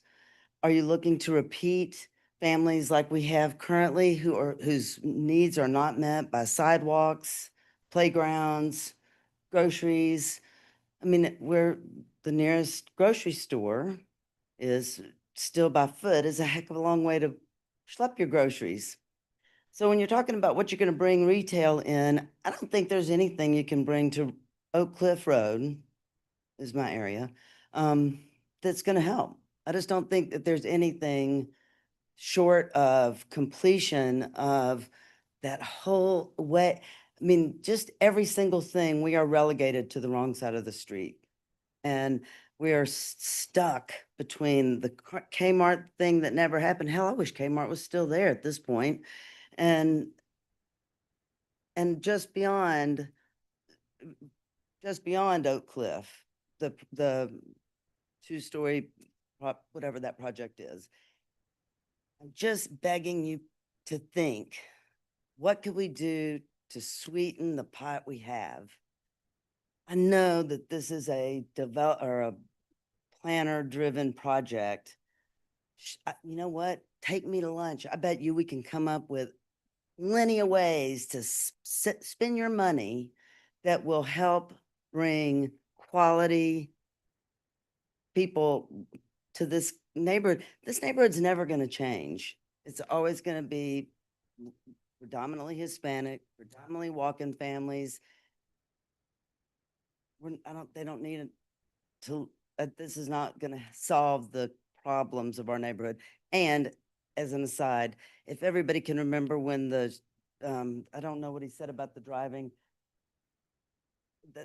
people get off of 80 at North Crest to go to 400 and to go to Beaufort Highway and shoot straight down because there's a bridge on fire or whatever.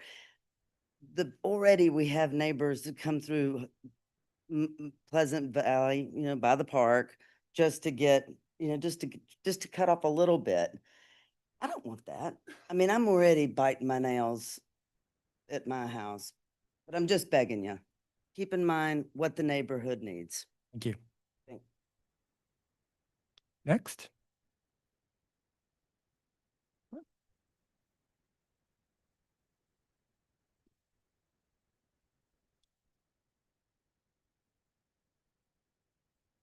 Okay, well, I don't want to repeat myself too much since I already had a chance to speak, but I just have lots of questions still, and they've been well brought up by others, but it's the idea of what is this going to do for the neighborhood?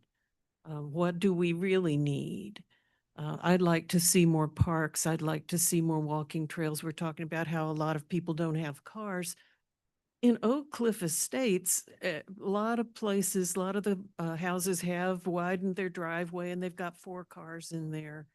I mean, they're just like a lot of families. There are plenty of people who have cars and are not trying to avoid driving somewhere. There's plenty of traffic on Oak Cliff. It's a well-used road and a lot of people are concerned about it. I don't see any way that you can block Oak Cliff off to commuters. Where would they go if there's a problem? I mean, where do we want them to go? So, you know, it just seems like that what's being planned for Oak Cliff doesn't really, it could impact it negatively. It's not necessarily going to cause people to want to walk somewhere if they don't already. Nobody's talking about, we're talking about groceries. I mean, the farmer's market is great. It is possible to walk there from Oak Cliff Estates, but it's a walk. Holden Groceries, it's a pretty substantial walk. But not everybody lives next door to a grocery store. If they put a convenience store in there, maybe that'd be nice. I don't know. I don't know what we need. We've got a convenience store closer right there behind the Firestone. You know, there's plenty of places you can walk to from Oak Cliff Estates. And if people don't have a car, they can. I've many times walked up to Firestone when my car was in the shop and gone to the White Windmill. You know, but I just don't see it making it more inviting for pedestrians. Is that what we're trying to do? I'm not clear on whether we're trying to get people to drive more, trying to get them to walk more. Neighborhoods that have a lot of, that are walking friendly, it's not necessarily that they've built a row of buildings right up to the road. You'd need sidewalks on both sides. And maybe down in the neighborhood. I wouldn't mind having a sidewalk on Green Oak Drive. I wouldn't mind having more sidewalks in the neighborhood. I wouldn't mind money being spent on some kind of walking or recreational trails anywhere we could put them. Every place has got cool trails, except us. But that's not really going to drive tax revenue unless it improves quality of life in an indefinable way. So that's kind of what I'm more for. This seems not to be a good idea, but I would say that I've got no problem with the duplexes that are on Windsor Oak now, or with the small group of apartments that are on the exit out of Windsor Oak onto Buford Highway. You know, it's just, this seems to be a whole lot more and a lot more wide open. So I'm not a fan. Thank you. That's 3 minutes. Invite the next person who'd like to speak. See if we have anyone wishing to speak on Zoom. All right, we'll close the public hearing against and open it up to the folks who want to speak in favor. You're welcome to come to the podium. You know, the same amount of time. Use the raise hand function on Zoom. I guess we've got one hand raised. Don, you are welcome to speak. I'm not sure if I missed you on the against or not, but you can go ahead. You just have to unmute. Okay. Can you hear me? Yes. Okay, good. I just want to say that I thought all the speakers tonight were absolutely wonderful. I think we have a lot to think about with this rezoning. The one thing that I didn't think about, is it personally going to affect me? Probably not. But I think we also have to think about things like what's going to happen during the construction process. Thanks to Steffi for bringing up a lot of good points. I really appreciate what Steffi had to say. I think we have a lot of considerations to make before we go forward with this. And I'm one of the old people, I guess, who's dragging everybody down. But some of the folks who spoke tonight, who made this their home, had some really valid points. And I hope the council will go back and look at the comments that the community made. We're not all old-fashioned fogies that don't want progress to go forward.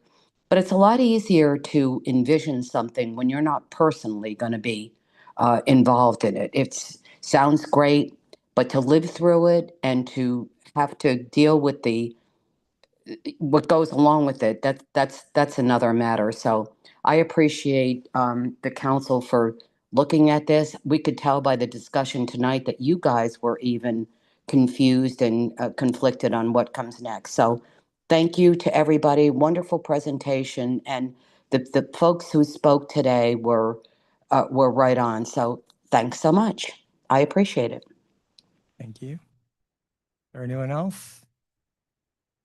All right, we're going to close the public hearing, and we'll go back to council. I guess I just want to say a few things, and I think council will answer maybe specific questions that people had. But first, I just want to say the city is not spending any money on this rezoning apart from the staff time that is happening. The reason that we rezone is because we want to align our zoning with what we want to see in the future. And so you're not expecting that something's going to happen tomorrow, but you're trying to plan for the future. And when I came into office as a city council member 8 years ago, it was kind of shocking that most of our city was not zoned based on what our comprehensive plan said. And, people would be like, well, why is nothing happening in Doraville? And pretty much the city had sent a message to developers, to anyone who wanted to come through. We're not ready for you because our zoning doesn't match what we say we want. And you're in for a big battle at city council if you need to get anything approved. So I just want to say that, there's nothing immediately on tap, but I do think that these changes will, this is me personally, I probably am not going to have a vote, but I do personally think that these changes will lead to a more walkable city down the road, because you need to see some redevelopment to really make Oak Cliff Road a more walkable corridor. It's not going to happen as a single family residential drive. And that road is so busy, it's really hard to see somebody deciding to invest a lot in a single family home on Oak Cliff, to rebuild something. I know there are some nice homes there, but I do think, as we heard from many people, the traffic on that road is pretty bad. And what this development would do is reduce the number of curb cuts on Oak Cliff. So, you would hopefully see fewer people going in and out of different driveways. You'd have, much more compact, but this is way down the road. I don't necessarily think that anything is going to change overnight. But again, you have to start planning for the city that you want to see, not keep everything the same because we're scared that something might change, because things are going to change anyway. I just want to say that, development is coming anyway. And if you don't plan for it, it's not going to be the stuff that you really wanted. I think the other thing that I just want to say, personally, I look at properties that are being rezoned. I live so that I can see the backside of all the Shallowford Road properties from my house. Anything that gets built there, I'm going to see on a daily basis. And I understand the concern. And, I think that the idea of redeveloping it was scary to me. When I first was on the comprehensive plan committee almost 10 years ago. But as I've really started to think about like how development happens, how cities develop and evolve over time, I realized no one's going to do anything on that stretch of Shallowford Road. Those properties are going to get worse and worse and worse. They're awful. And that road is awful to walk on. That road, you've just got a bunch of disinvested properties that nobody's going to do anything to unless they can be redeveloped. No one's going to build a single family home there. They're directly across from Chambly, which it's all retail parking lots and tire shops, nightclubs, things like that. We are not going to see that stay the same, and it's only going to get worse and worse and worse unless we make enable something better to be built there. And so when this idea came before council, Councilmember Kuntz brought it up. I don't think that's any big secret. I thought it was a good idea. I thought that this is something that does need to be done, and it's a difficult process. I thought that it made sense on Oak Cliff Road based on the traffic. And when Councilmember Simmons brought up Winter's Chapel, I thought that road has a lot of the same challenges that Oak Cliff does. So I will say again, I understand the concern and frustration, the worry about change, how it's going to affect your property values. I've heard concern on both ends, like, is it going to make my property worth less, or is it going to drive my property values up? I don't know what will happen with property values. I mean, it's driven off of what people would pay for your property ultimately. But what I will say is that I do think that this is a step in the right direction for making sure that we're really planning for Doraville's future. And I commend the council for bringing this conversation up. And I commend Councilmember Kuntz for bringing it up, because I do think that this is a piece of the zoning puzzle that I don't think anyone had really wanted to touch before now. So with that, Councilmember, I'll start with you. Thank you, Mayor. A couple of things I wanted to clear up to your question about the tax assessment. Your taxes cannot be assessed based on what could be built there. So if your property is zoned or rezoned to allow townhouses, they don't reassess your property value based on there could be 6 townhouses there. If there's no 6 townhouses there, the property taxes don't reflect that. They reflect what is actually built on the property. And we ran into this when we were talking about the tank farms paying very little property tax. And we talked to the tax assessor's office. It's like, here's acres and acres and acres of city land that just has the tanks on it. And they're like, well, we can only assess the property for what its value is with those tanks sitting on it, which isn't very much. You can't say, well, it should be taxed at a higher, it should be assessed at a higher value because there could be an apartment complex here, or there could be a bunch of retail office buildings there. That isn't how the tax assessment works. And they can't reassess the property values adjacent to it in the same way. If it's a single family house, it's a tax assessed at a single family house. They don't raise the tax assessment because there's something nicer next door. Does that answer your question? Well, okay. Anyway, I don't want to get into back and forth. Okay. But when I heard you say that, it's because I've visited the tax assessors meetings, and I know some people. One of the members of a resident of Doraville works on the board of tax assessors, and she invited me to a meeting, and this was all explained to me because I was arguing about that. Like, can't you raise the tax value of the tank farms because that's a huge chunk of Doraville that we're getting very little tax from, and they explained that to me. And the same thing to, like, the movie studios over at Assembly, where the studios are, that tax value's gone up substantially because there's millions of dollars worth of studios there. The part they haven't built on hasn't changed because the value hasn't increased on that land because there's nothing built there still. And the same thing with the Kmart property. That property hasn't gone up in value because they haven't built anything out there. And so that's how the tax assessment works. The other thing that I want to clear up, and it's it's limiting on what people can build on these lots because they're only one lot deep. And the city has specific parking codes for if you need this many parking spaces for each housing unit, or each bedroom, and you need this many parking spaces for this many square feet of retail.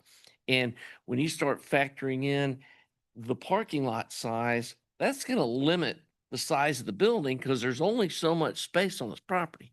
You're talking about a third of an acre lot. If they've got to use 30% of it for parking for this building, then they can only build so many square feet. It's going to severely limit how many uses and how many housing units or things get built out. And the retail can only be on the corner. And we're talking 1,500 square feet of retail, which is probably not a lot bigger than this room. And so we're not talking about some giant retail adventure. It's going to be a really bigger than 1,500. what? Anyway, you can do that math while I'm talking.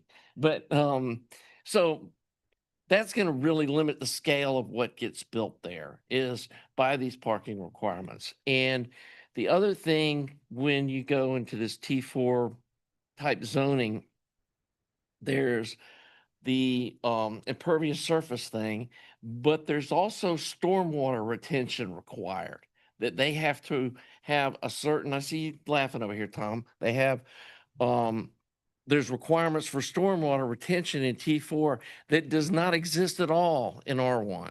And so if the property is redeveloped, there's going to be less stormwater during a big rainstorm coming onto your property than there is currently because it has to be retained via the stormwater retention plan that the city has. And so even though there's more impervious surface allowed, it has to have a stormwater retention system and a plan that's not required in current R1 zoning. So if anything, it should relieve stormwater issues having these built. I'm trying to think of what other things came up. And like you said, with the parking thing, it's got to be on the lot. It can't be, they can't just build this thing and say, oh yeah, you got to go park on the street or go park in somebody else's yard. And they can't take up your backyard with their parking. It's your property. Your property lines stay on your property. They can't come in and say, oh, we're going to build our parking lot in your backyard. They can, yeah, but that's the government would have to do that. The property owners can't do. Somebody buys the property behind you, they can't do eminent domain on your backyard. That's not going to be possible in this scenario. And the last thing is, I mean, I've seen new homes get constructed all over the city, and I've never seen them come in and just close a major arterial road to do building construction. That just, that's not allowed. That's not going to happen. Somebody's not going to come in and close Oak Cliff Road because they're building some stuff on Oak Cliff Road. That's not how that works. So I hope that answered some of the questions that were brought up tonight. Sorry, Councilmember Armistead. Thank you. Yes, I agree with all that. We get asked so often, like, where did this come from? And who brought it up? And even if it was Councilmember Kuntz that initially brought it up this time around, I just want to remind everybody that part of what we're tasked with doing up here is implementing the comprehensive plan, which basically this rezoning word for word, let's see, I have it written down here so that I wouldn't mess it up. Your neighbors, back when we were implementing the comprehensive plan that's in place now, the committee of residents that worked to implement that plan, like Mayor Geierman and Councilmember Coates, they identified problems with minimal new housing being built, limited walkable multifamily options, a lack of local retail options. And they identified one of the top 8 priorities in Doraville as facilitating new private developments in line with our vision. And the stated vision of our neighborhoods is maintaining and protecting the single family neighborhoods and allowing for low density multifamily housing at neighborhood edges. So basically this is that. So that's where this is coming from. I think it's a step towards progress. And the idea of rezoning the 3 different areas at the same time is to kind of spread the wealth, basically. We don't want to limit it to one area, only allowing new development in one small area, Oak Cliff or Shallowford or Winters Chapel, because that could cause, I think Austin equated it to like a kink in a garden hose, right? You unkink the garden hose in only one spot, and that's where everything is going to go. We're hoping that everybody kind of gets a piece of the pie, a more walkable neighborhood, more density, more of these things that we've identified as desirable. And these developments are, you know, traffic is definitely a problem on all of these streets, but these developments are intended to, if anything, improve that.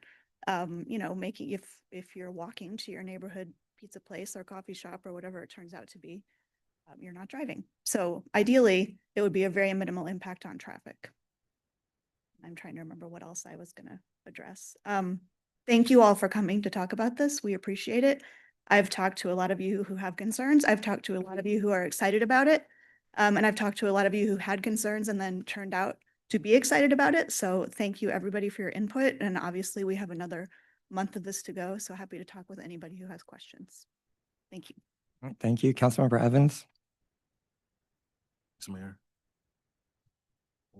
So much to unpack. My preference for this rezoning is more of a slower rollout, more of a gentle density. So I guess kind of opposite maybe what Carrie just said.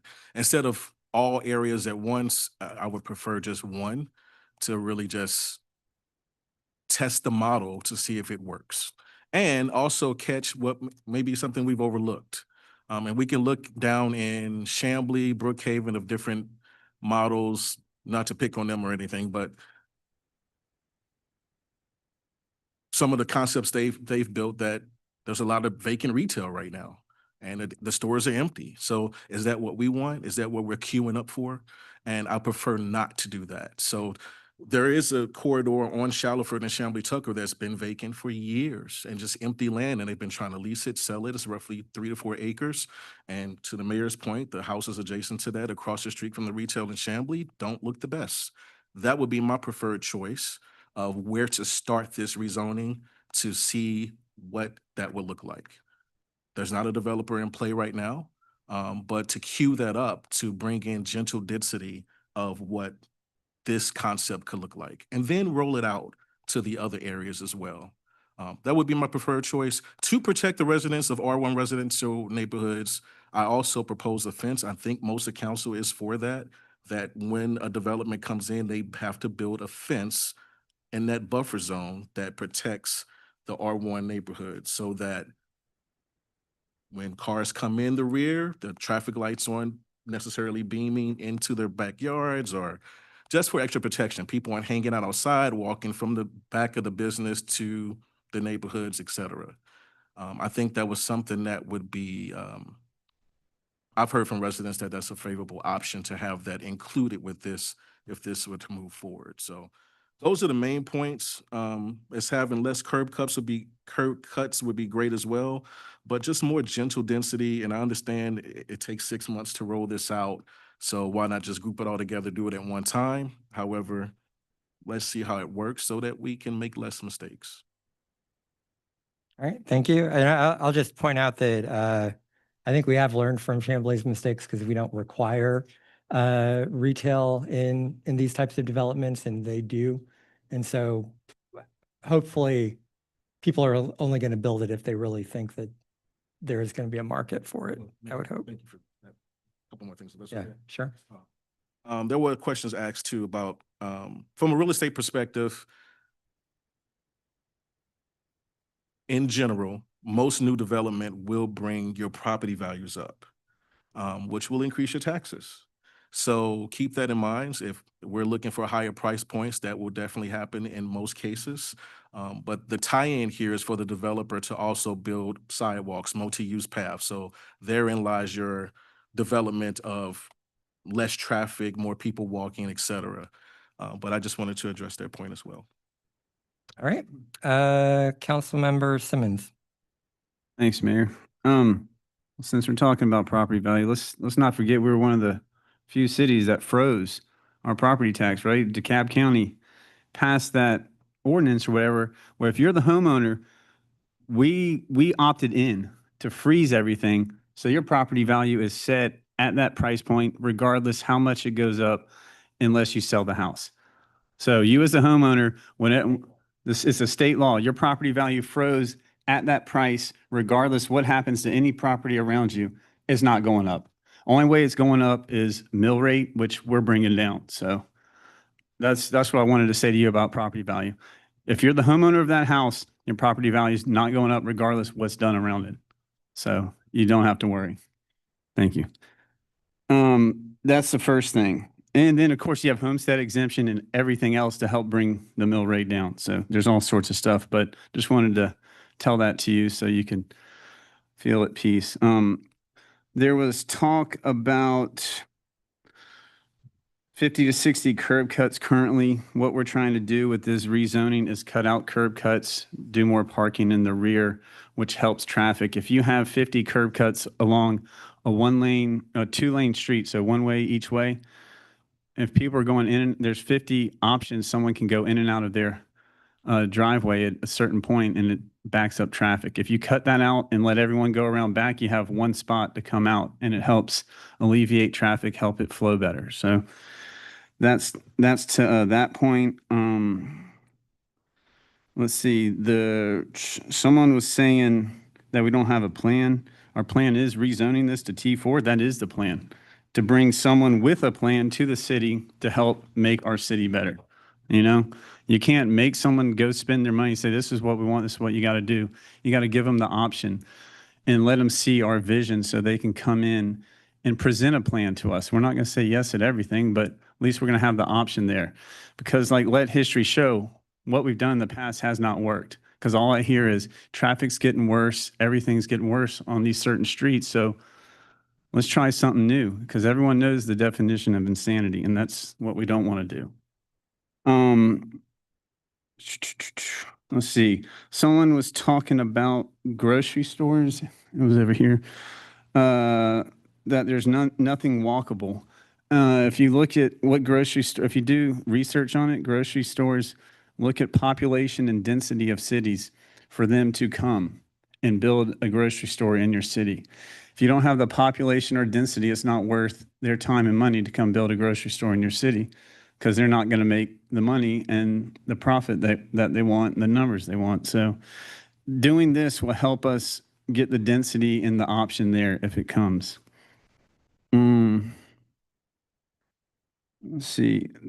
I think Mary, you were talking about building on lots and all. There are feasibility studies done, and so they can only build on what the lot allows, the setbacks, the ordinances that Doraville has. If you were worried about someone building a road on your property, of course, you heard that it can't, it's your property. You know, so these people they're not going to buy just one lot to build 6 townhomes or something with park in the rear. They can't do that because there's certain setbacks you have to do from lot lines, and the amount impervious surface is something else that they have to account for. So they'll have to buy almost the whole row, and they can't do that unless everyone in the whole row wants to sell. So that's not gonna happen. Let's see. You were talking about we want more trails. We are working on trails here with the Peachtree Creek Greenway, connecting it all through Doraville. We've talked, I think, behind Home Depot, right? We got the trail there. We're trying to connect it with everyone else. And Peachtree Road all the way. New Peachtree, we got a grant to go from Oak Cliff down New Peachtree towards MARTA to have a trail there. And we did the feasibility study, and we're about 2 years away, I think, from starting on that. So it just takes time with the government, and we got that grant 80% funded, I believe, right? So 20% from us and 80% from the federal government. So we are working on that. It just takes time with the government. I'm sorry. Then you were talking about sidewalks in the neighborhood, which we love doing, but there's a problem there too, where you have to go to every homeowner and ask them for a part of their land to destroy their land, build a sidewalk, redo their driveway, redo their grass, you know, yeah, you have to go to every single person on that street to do that, or you're just gonna have a sidewalk to nowhere. So It's a tough feat to do, but we do hear that a lot, but we are looking for ways to do that because like our streets are small. It's very scary to walk on the street on the side with cars flying by. We totally understand, but we're in a bind on that and we're working on it. Let's see. Ashley, you're talking about the rezoning applying to the lots in the rezoning area, whether it's new or old development. It's for both. Whatever lot is on that rezoning, it applies whether they can add on to the current house or demo and build new. But it all goes back to setbacks, like height requirements, impervious surface, how far you are from your neighbor's lot line. And council members, they couldn't just change the house because it has to match the zoning, like you were saying. So the zoning has requirements for how close you have to be to the street. Once you start changing the building, that triggers, you have to redo everything. More than 10%, I believe, right, Austin? Is it more than 10%? You got to go 30%. 60% of value. So then they'd have to, so if that were the fact, they'd have to demo the whole house and bring it up to the front of the street, which is what T4, build the sidewalk, have the tree buffer. They're not going to do that, you know? So you You can't, would do something new. yeah, it'd have to be something totally new. So adding on is really tough. And there's just so many rules and ordinances on that.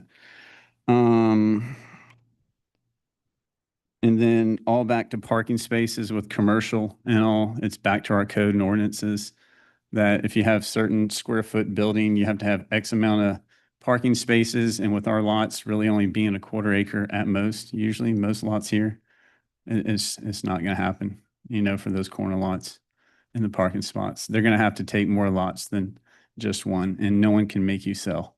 Just remember that. So, I guess that's good enough for me. All I'll right. leave something for someone else. Councilmember Henshaw? Taylor's so eloquent, let him go. Yeah, Taylor's done a ton of research on this. He actually posted a great post on, was it Facebook, about condensed a lot of this down. So I suggest reading it. It's pretty good. I have 2 pages of notes, so I apologize. I'm going to go through each one. No, I'm going to go through and try to hit the bullet points. Our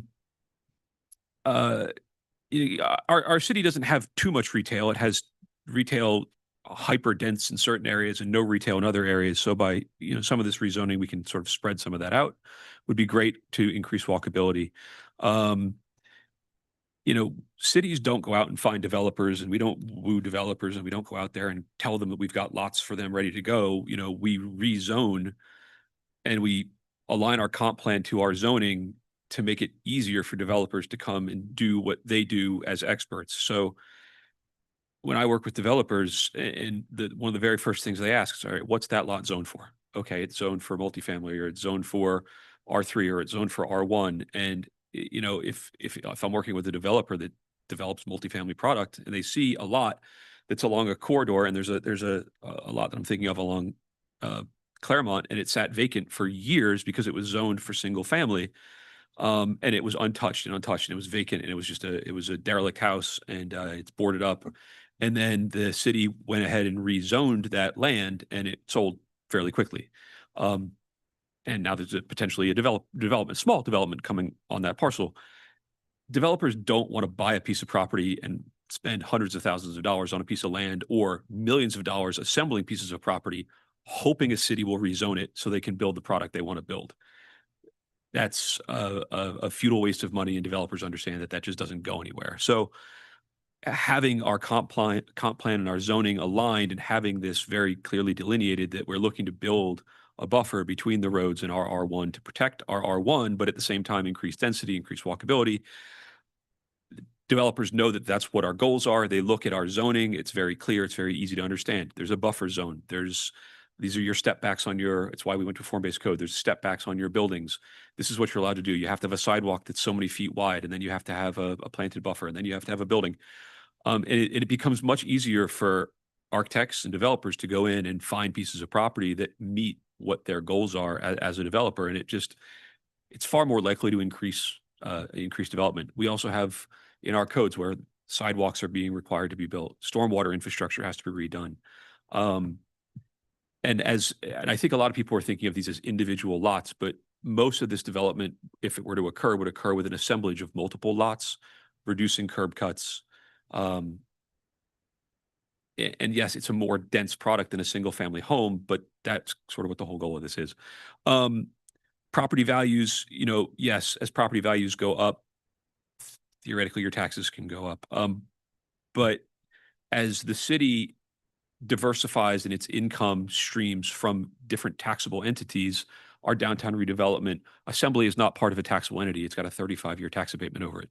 So our downtown, if the Kmart Plaza, which I think finally got its urban URI study completed anyway, when these larger scale projects come on board and we have new developments, that's when our tax rolls increase the most. And that's when we can look at lowering property taxes across the city. We've already lowered them through homestead exemptions, which helps people. We also have a 70 or a 100% exemption for seniors, and that really helps age in place.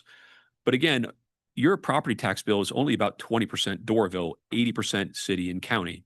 So, we do our part where we can to lower property taxes based on, what's coming into the city.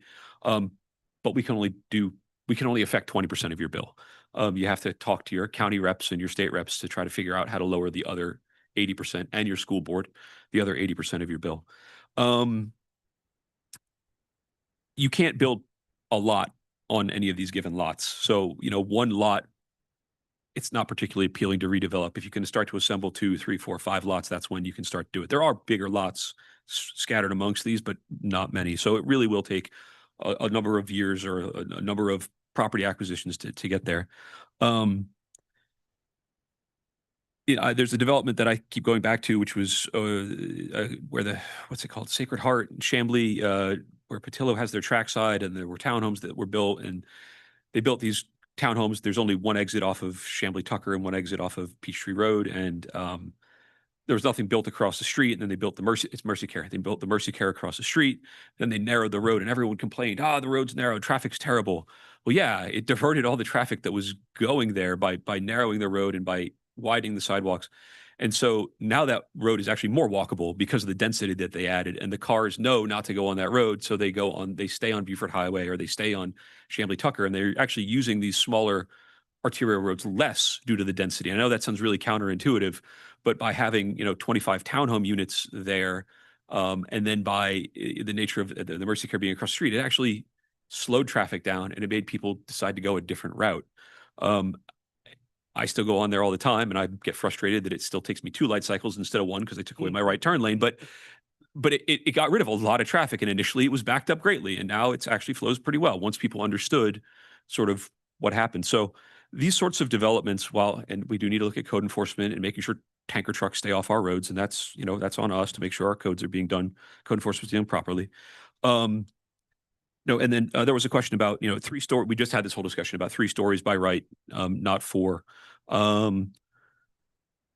There was somebody asking about a transition period, and this can take, Chamblee. There was a great article in the Atlanta Business Chronicle that was like Chamblee's 20-year overnight success story, and it was like they planned and they aligned their comp plan, and they waited and they waited, and they got a Lowe's, and then they waited and they got 1 apartment building, and then they waited, and they slowly started to trickle in, and they made mistakes for sure with requiring retail everywhere. But a lot of their development happened because they stuck to their comp plan, because they rezoned, and because they had faith in it. And because they had faith in it, they have a lot of growth along what's Peachtree Boulevard now, but along their main corridors, they're using their tax dollars to create really great walkable trails that connect different parts of their cities because they have a lot more tax dollars due to these developments. So it's a long game. It's not an overnight success story, and it won't be.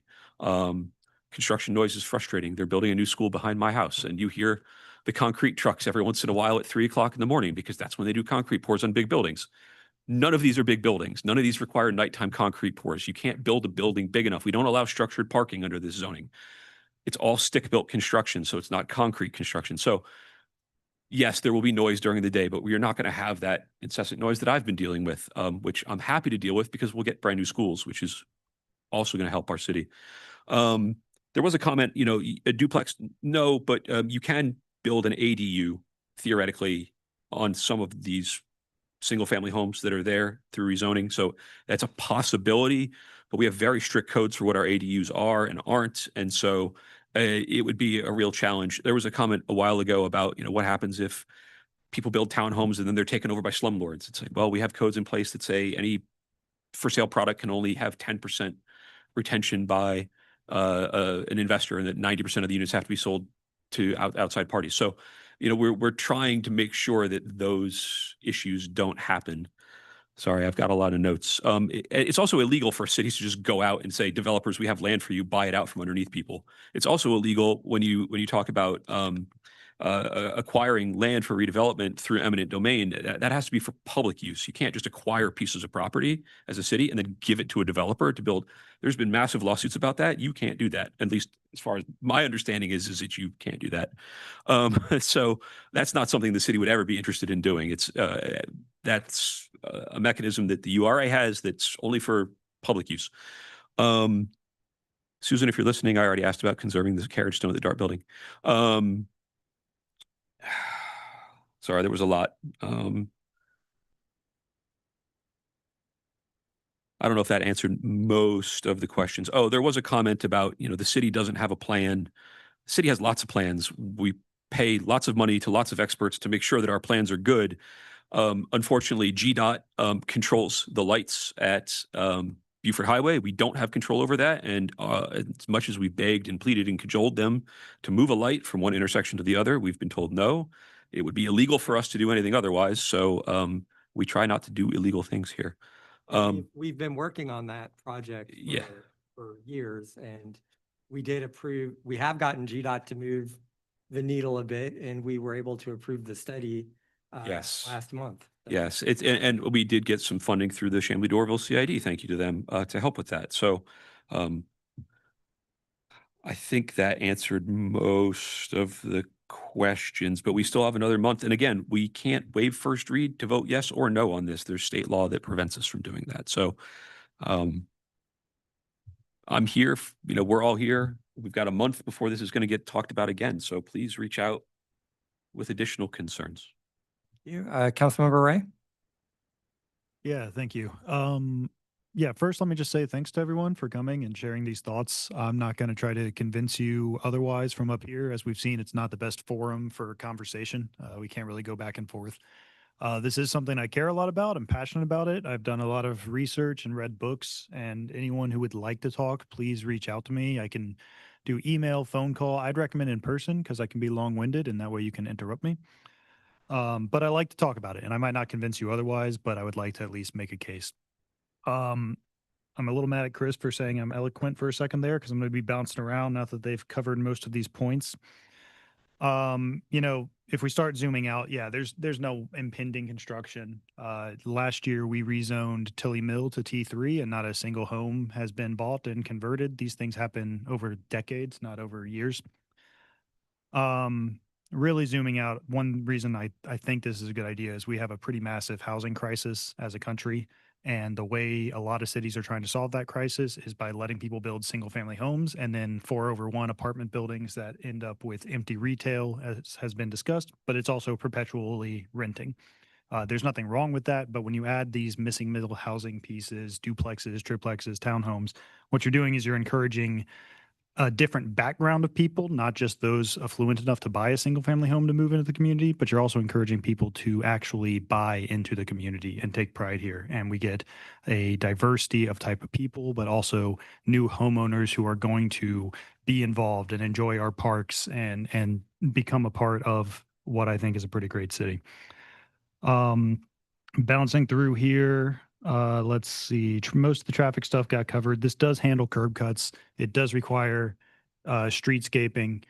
Great benefit of that, which was loosely mentioned by Susan, is that we also require a tree buffer between the 8-foot sidewalks and the road. And what that does is it limits sight lines for drivers, which makes them want to drive slower psychologically because people don't care about speed limits. They care more about how fast they feel safe going. And when you can't see as far, you don't feel as safe, you naturally slow down. That will actually end up, as Councilman Chris said, limiting people wanting to drive down that road because it's going to artificially slow traffic down, which makes that no longer the most efficient path. Wanted to touch back on the property value. Councilmember Simmons did a good job on that. That House bill, I think it's 581. A couple other things with that, I believe you have to have a homestead exemption. And what it does is it still allows your property values to rise. So as development happens, your property value is worth more, but it freezes what you can be taxed on for that property value. And the reason we were I think the only city in DeKalb that opted into that is because we were concerned about pushing long-term residents out, no longer being able to afford their property values. And so that's a good stopgap for that.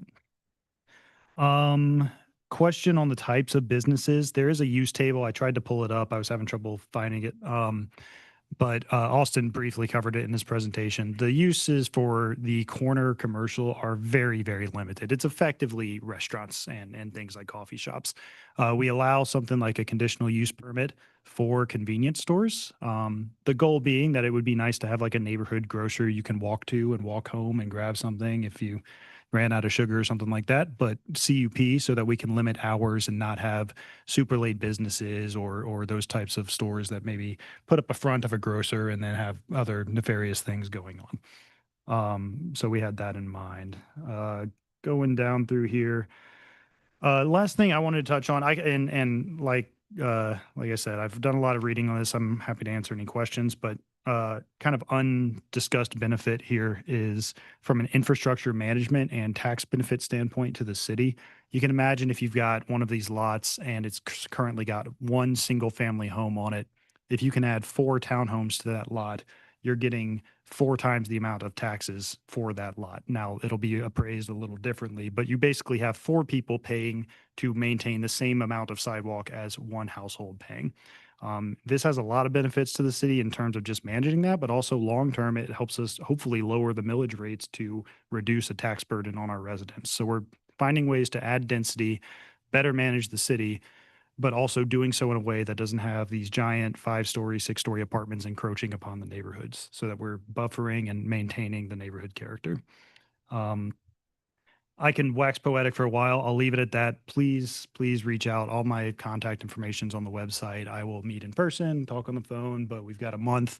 Maybe I don't convince you, but I'd like to at least make a case and make sure that your concerns are heard. So thank you. Yeah, I think Councilmember Simmons wanted to say something else.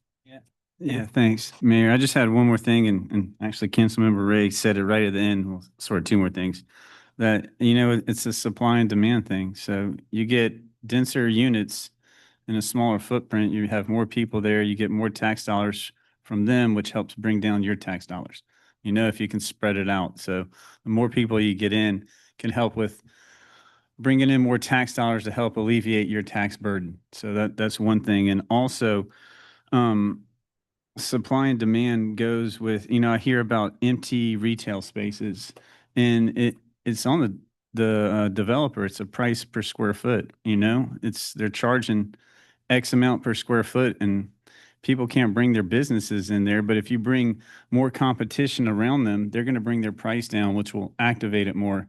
The more supply you have, will help bring down the prices for everyone else. And that goes commercial and residential, which helps with affordable housing is what we're trying to do too. You have more units out there to rent. People are going to keep bringing down their price and build stuff within reason, because a lot of prices go up because they're putting high-end finishes in. But, and that's sort of the theory, that it's a supply and demand theory. The more supply you have out there, the cheaper you can get a unit, which helps more affordable housing with density and all that. So just wanted to add that. Thanks. All right, thank you. And I think we have Councilmember Henshaw, then Councilmember Kuntz.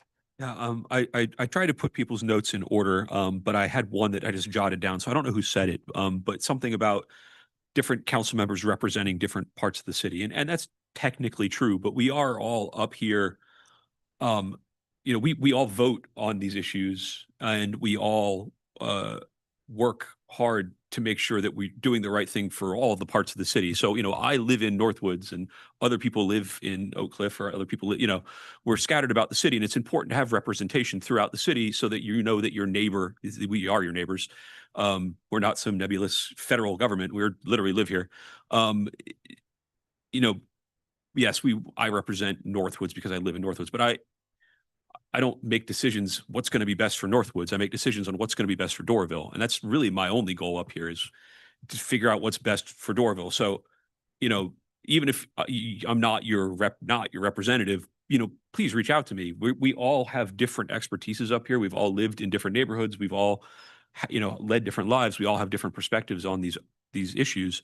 And so, my perspective might be a little bit different. So even if you might, live over in Tilly Mill or off of Winters Chapel, I'm happy to talk to you. It's my job. It's why you pay us millions of dollars.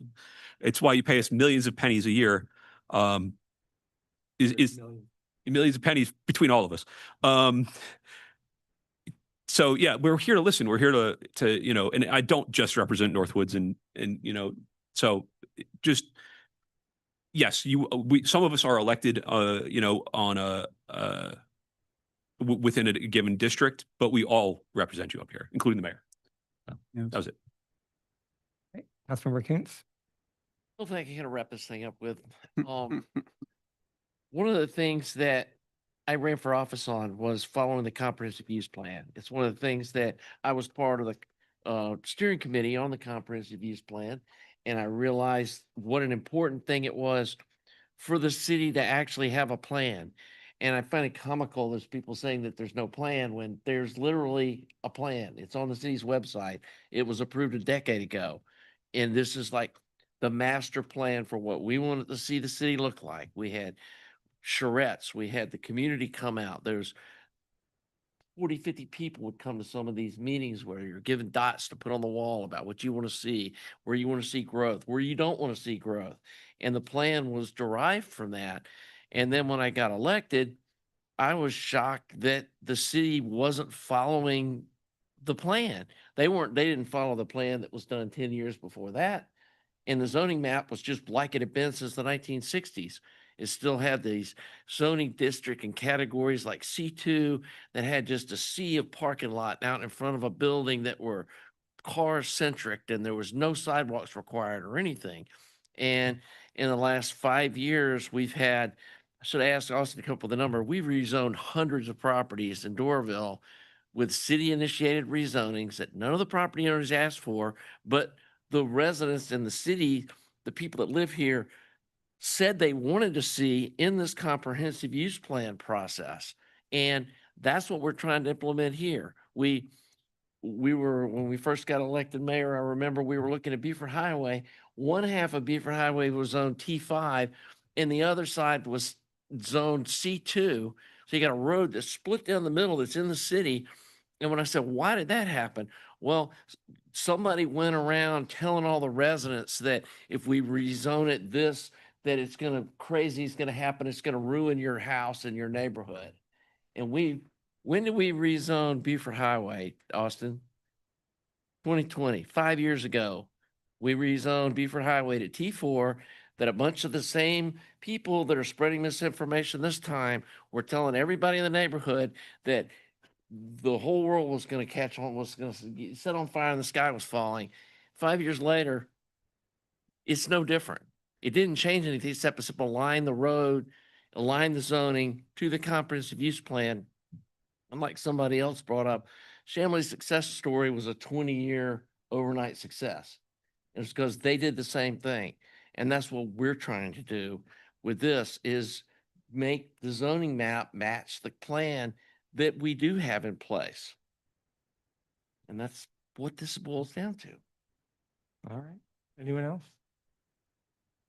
Yeah. Well, thank you all for coming out. We're not voting on this tonight, so you can feel free to come back in a month, and this will be before council again. And yeah, we're going to have a 2-minute break, so feel free to leave, or you can stay if you want.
All right, let's call the meeting back to order.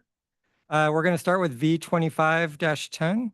And actually, these are, can we do all of them at once? Yes. I'm going to present all of them at once, just when we get to voting. You know how to, y'all know how to do that. Okay, so the next four cases are all for the same property with the same applicant, V25, 10, 11, 12, and 13. And this is for the what's currently a cold storage warehouse facility at 4300 Pleasantdale Road. The applicant who is here tonight, represented by Shane Lanham with Mahaffey Pickens Tucker. They have 4 variance requests for us. They are proposing to redevelop the site. So currently it's about 1 million square foot cold storage facility. They're proposing to tear down the existing facility and redevelop it into 3 distinct buildings. I know I have a site plan for you. As part of that, the complication with this property is that it is split about half and half between us and Gwinnett County.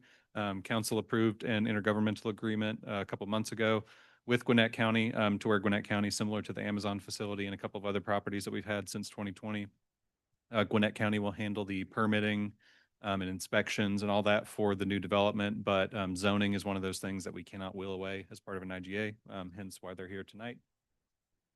So they have 4 variance requests. The first one is to increase the maximum driveway width from 24 feet to 40 feet. The second one is to increase the max building height from 35 feet to 55 feet.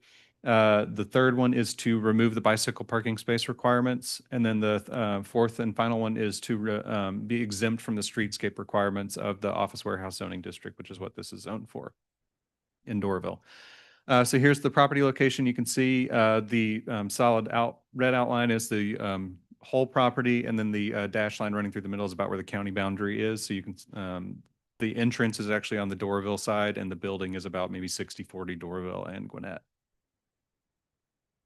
Google Earth image. So here is the part of the site plan relevant to us, on the left being Doraville, on the right being Gwinnett County. There's 3, as I said, 3 buildings that are being proposed, building A, B, and C. Building A is entirely within Doraville. Building B is mostly in Gwinnett County with a little bit in Doraville, and then building C is entirely in Gwinnett County. Something about phones. So the here marked on the map are the just kind of like for the 4 different variances, kind of talking about like where relevant on the property that those are. So talking about the last variance, particularly with the streetscape requirement. So the curb or the code requires a specific order in which you do things in a streetscape, where this is required in the code. So from the back of the curb, you have the planting zone. This is where you put your water meters, your street trees, any kind of street furniture, things like that. And then you have your sidewalk, and it's supposed to go in that order. In the code, this road, Pleasantdale Road, would require an 8-foot sidewalk and a 5-foot planting zone, so a total of 13 feet from the back of curb. Can't really read that, so I'm just going to skip that.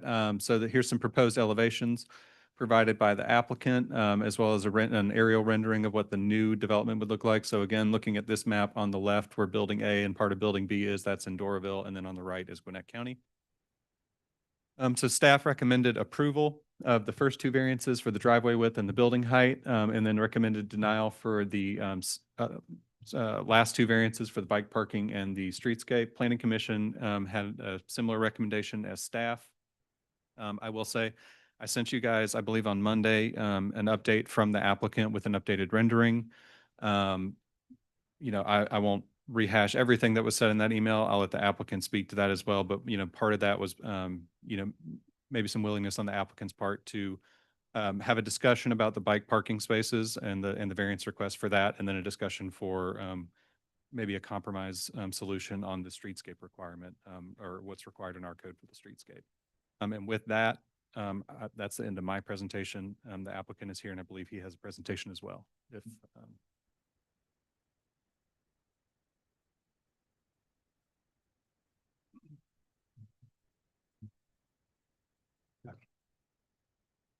Thank you.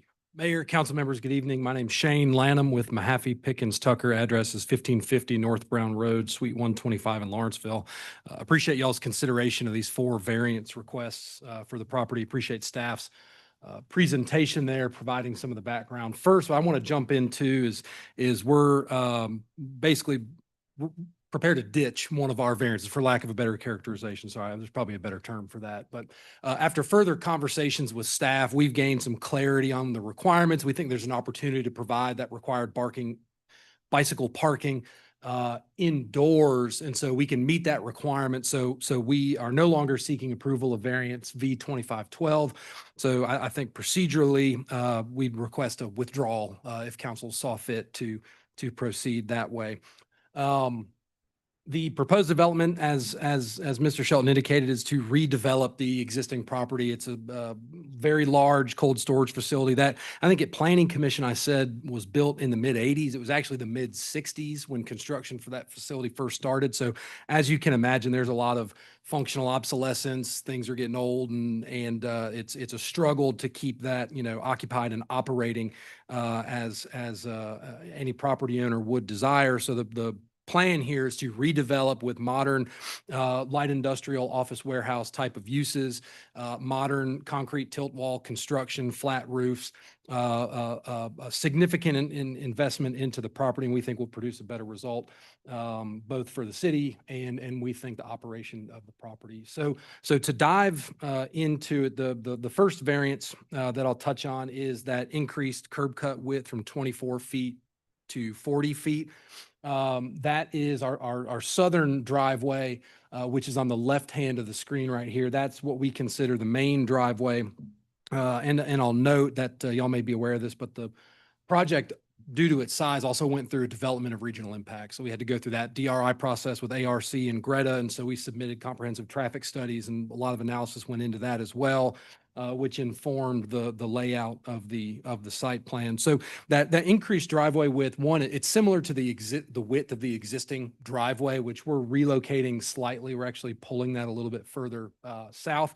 But that really what that does is that helps, since trucks that are turning left, or even automobiles turning left into the site and then turning right to either access that first truck court or to go to the further, you know, northern ends of the sites, that gives vehicles adequate room to turn into the site and then make their next turning movement as they enter to the interior. We think that increases safety and vehicle circulation and prevents stacking out onto the roadway of Pleasantdale Road. Relative to the building height, the desired 55 building height, that is to allow for an interior clear height of 40 feet. So a lot of these modern office warehouse users, light industrial users, they like having that higher interior clear height. It allows more efficient use of the building. More goods can be stacked indoors. And we also, I'll note, had a similar variance approved by Gwinnett County. Their code reads a little bit different, where they don't include the parapet within the definition of building height. We read Doraville's to extend from average grade of the ground to the coping of the flat roof. And so perhaps our read is conservative there, but we understood that to mean the parapet. So that's why we're requesting the increase to 55 feet. But that would be, you know, the parapet with the interior clear height being 40 feet. So the streetscape requirements are candidly those, adhering strictly to the requirements of the ordinance pose very significant challenges to the redevelopment of the property. Some of the physical challenges that are present here, including this exhibit, hopefully highlighted some of those challenges, including drainage swales along Pleasantdale Road, existing overhead power lines, underground water lines as well. Really frustrate our ability to install those streetscapes as exactly spelled out in the ordinance. Additionally, there's some very severe topography from Pleasantdale Road as it drops down into the site. And so the amount of grading that would be necessary to bring the site up to the level that would allow for the installation of those streetscape elements is so significant that it candidly, it impacts the viability of the project. Here's some other photographs that show those challenges. What this photograph, I think, highlights is the fact that grading would also require clearing of all those mature trees that are there already. Those do a good job, I think, of helping with aesthetics and providing some screening. And so any grading to bring the grade up to make room for those streetscape improvements would result in the clearing of all those trees, in addition to that grading that I had mentioned previously. Here's just another shot taken from the street. It's a Google Street View shot showing the condition of the roadway there. This one, you can get a good view of that drainage swale that runs along Pleasantdale right now. That's within the right of way. And so this is zoomed in on that exhibit there. And what I want to try to touch on here is, we understand the value of streetscape requirements in an ordinance. We understand the goals of having enhanced aesthetics and trying to, make areas, accommodate pedestrian travel. And so what we want to try to do is make sure we're clear that we aren't necessarily requesting just wholesale relief from all of the requirements of that streetscape. That's the way probably our application was framed, where we submit it and say, hey, we're asking for a variance from this code section, period. But after receiving more input from staff and also hearing from planning commissioners at the planning commission hearing, we wanted to try to think of ways that we could address some of those concerns, speak to the spirit and intent of the ordinance, and try to provide some items for your consideration. And so the form that we've taken here is with some proposed conditions that could be attached to variance V2513. And those would be first that we would install, subject to the approval of Georgia Power, decorative streetlight fixtures onto existing power poles.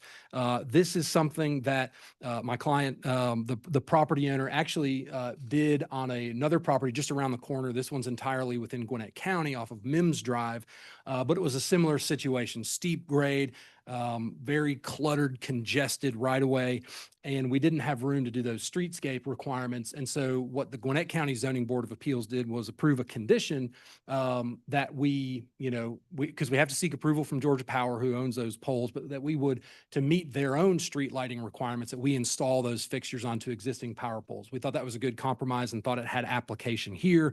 And my understanding is we've had good results with Georgia Power getting that actually approved and for that project as it continues on its journey of development. Second, there's a second component of those streetscape requirements is this landscape planting element. And so what we would propose is that the owner would install landscape plantings in general accordance with the landscape overlay exhibit, which is this that I'm zoomed in on right now, to address that streetscape planting element. So even if we couldn't fit it strictly within the right of way with that sidewalk and that planting zone, what we could do is along our road frontage on Pleasantdale, and especially where there's gaps, try to add some more landscape plantings to provide that enhanced aesthetics, provide some screening of the subject property from the roadway to try to touch on that element specifically. Part of the challenge there, the physical challenge, is things like street trees. My understanding is you don't want to have street trees planted in the right of way. Sometimes, the road is the asphalt, it's the road surface, but sometimes vehicles leave the roadway for safety reasons, and you don't want to have obstructions in the right of way. And so when we get the issue with the slope is that it doesn't necessarily begin right at the right of way line. That slope actually meanders along the right of way line. And so you would have a situation where, we don't want to have trees planted in the right of way. And then so if you push them off of the right of way deeper into the property, then you're on this slope. And so what we would like to do is in general accordance with this exhibit here, add additional plantings, add additional landscaping as shown to provide that aesthetic landscaping element. And then third is relative to the sidewalk installation. So the area, is what I would characterize respectfully as really a heavy industrial area. I think we're across the street from a recovered materials processing facility. There's a lot of truck traffic just generally already, and also as would be proposed with this site. And so based on the fact that the nearest sidewalk to the south, I think, is over 1,600 feet away down at the QT by 85, it's our view that this is not necessarily the area to focus that pedestrian circulation on. And we understand that pedestrian, modes of travel is an important thing to do. But what we want to try to avoid is a situation where we've got, an island of sidewalk that doesn't lead to anywhere. And actually, as a little bit of background, Gwinnett County considered on their side of the county line, they considered some similar variances to their similar streetscape requirements and granted a relief from the sidewalk element that they had. So what we would propose is that even if that sidewalk construction were feasible, even if that right of way wasn't as congested as it was and didn't require all that grading, it would still terminate at that county line and would, and it's pretty steep. You can see on the right-hand side of the screen, the topo lines are there that show how steep that slope is. So it would be, not only would it be a dead end of the sidewalk, but there'd be this big drop off right next to you. And so what we would propose to, one, try to speak to the spirit and intent of that sidewalk requirement, but also to try to demonstrate that this is not just some cost-saving measure where we could easily do the sidewalk, we just don't want to.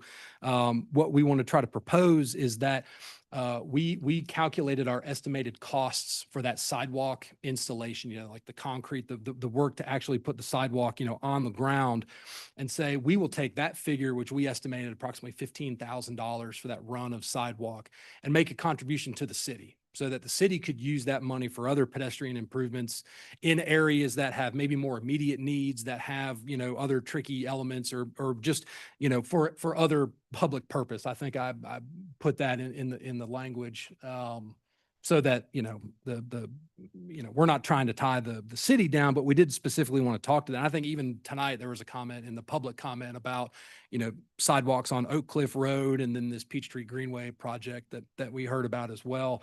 We thought that was an opportunity to try to demonstrate we're not just trying to cut corners. This is a serious physical hardship that impacts the viability of the project. But just to show good faith, we'd take that cost, make a contribution to the city, that the city could use in its discretion for pedestrian improvements in areas that maybe have a higher priority for some new sidewalk or other pedestrian related projects. So I'll conclude there. I'm happy to address any questions that y'all may have. Normally I'd say I'd reserve time for rebuttal, but don't see anybody. But thank you very much for your consideration, and be happy to answer any questions. All right, thank you very much. Well, this is a public hearing, so I will open up the floor to anyone wishing to speak in favor of this project, and you can raise your hand over Zoom as well, and have up to a total of 10 minutes to speak.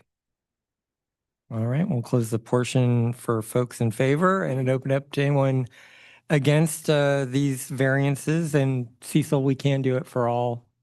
This public hearing can be for all four, can't it? Okay, so I've been told, yes, we can do that from our attorney.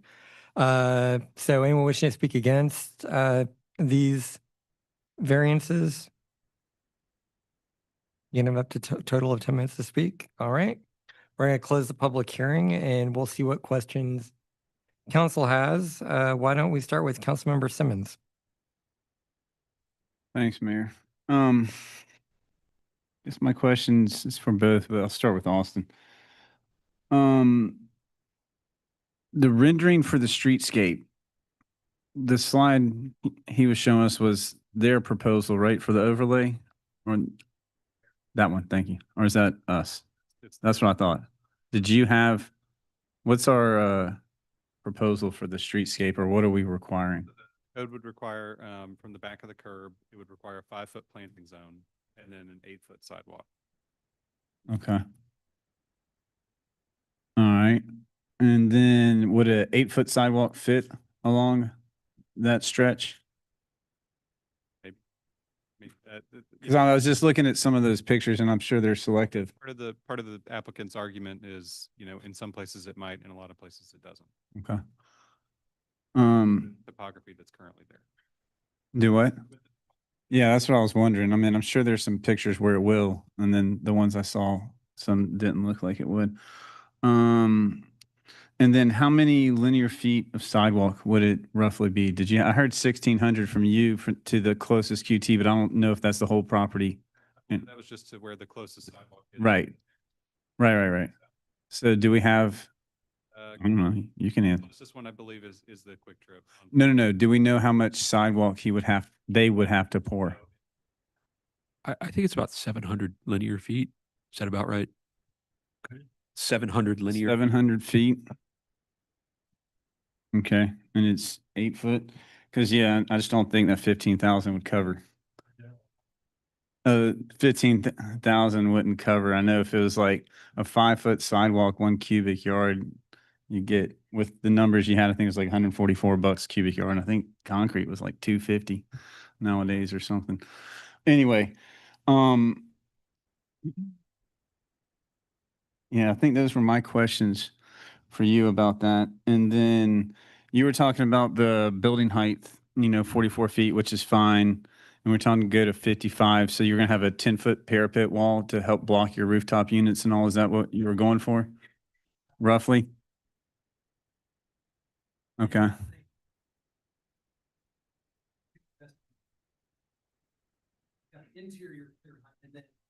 A deck, yeah. No, that's fine. I mean, this really doesn't pertain. I'm just being curious over there. And whenever it comes to it, just make sure it's screened, Austin, on that.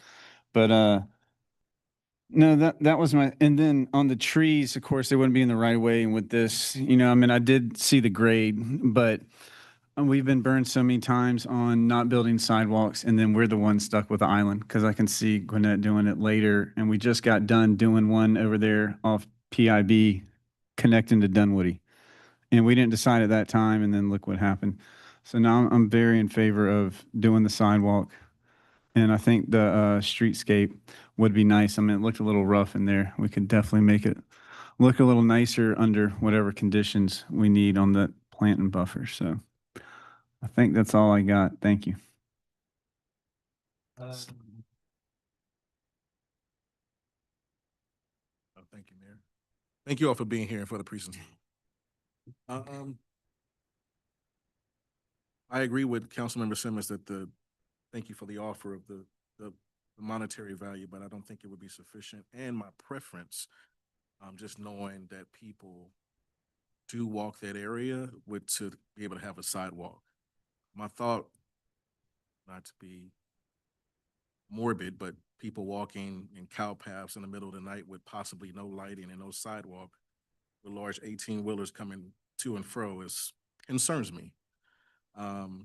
And the lighting is only subject to Georgia Power, which I know sometimes that can be challenging. So is there an alternative plan if Georgia Power were to say no? Do you have another proposal regarding lighting?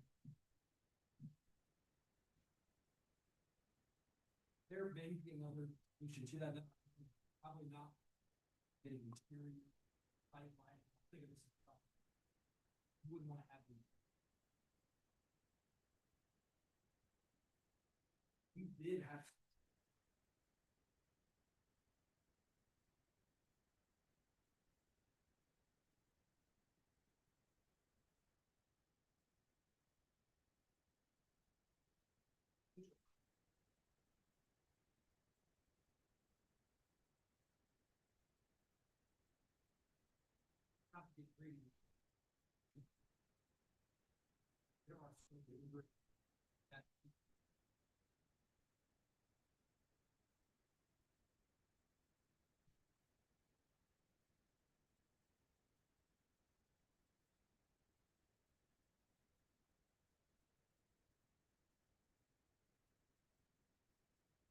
Well, while you're there, the proposal is also stating higher building height for one building only. Is there a particular reason only one and not the three?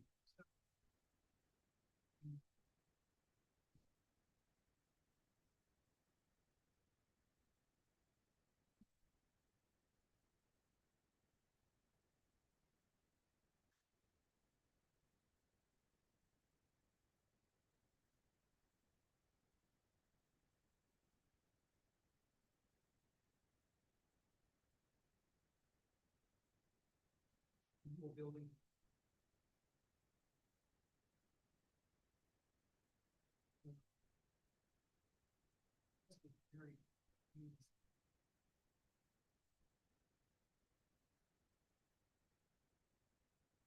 Gotcha. It does. And my last question I see is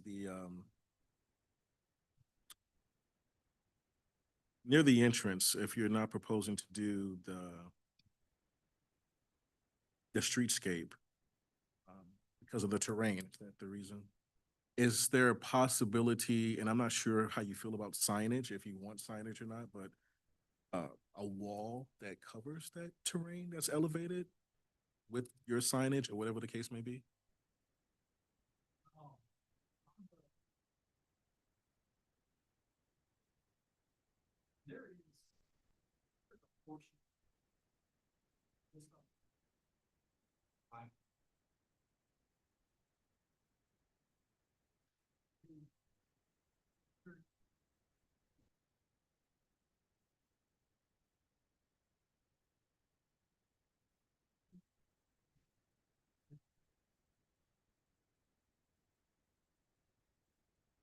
sorry about that. Where the railroad crossing is, there's a deep ditch right there on the southern side of the railroad crossing there. That gives us challenges on that end. As far as signage goes, I think we had sort of a typical sign package proposed. The IGA did, I think, require the installation of some signage, delineating the city of Doraville limits and then the Gwinnett County limits. But the wall is part really of the physical hardship here, that we're saying in order to make room for those streetscape requirements, it would require such significant grading on top of the clearing, but significant grading and backfill to bring the level of the site up to the right of way and retaining walls, that it impacts the viability of the project. So it is specifically the physical characteristics of the property that create the hardship from complying strictly with the ordinance. Thank you. Thank you. Councilmember Kuntz. Yeah, these are questions. Step here.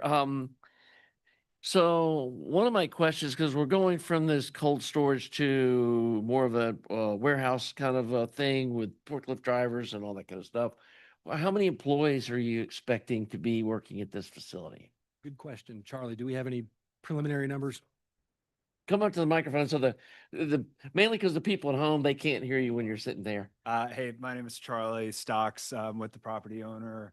The intent is to build these speculatively. So it's kind of consistent with a lot of other Class A warehouse developments that, Okay.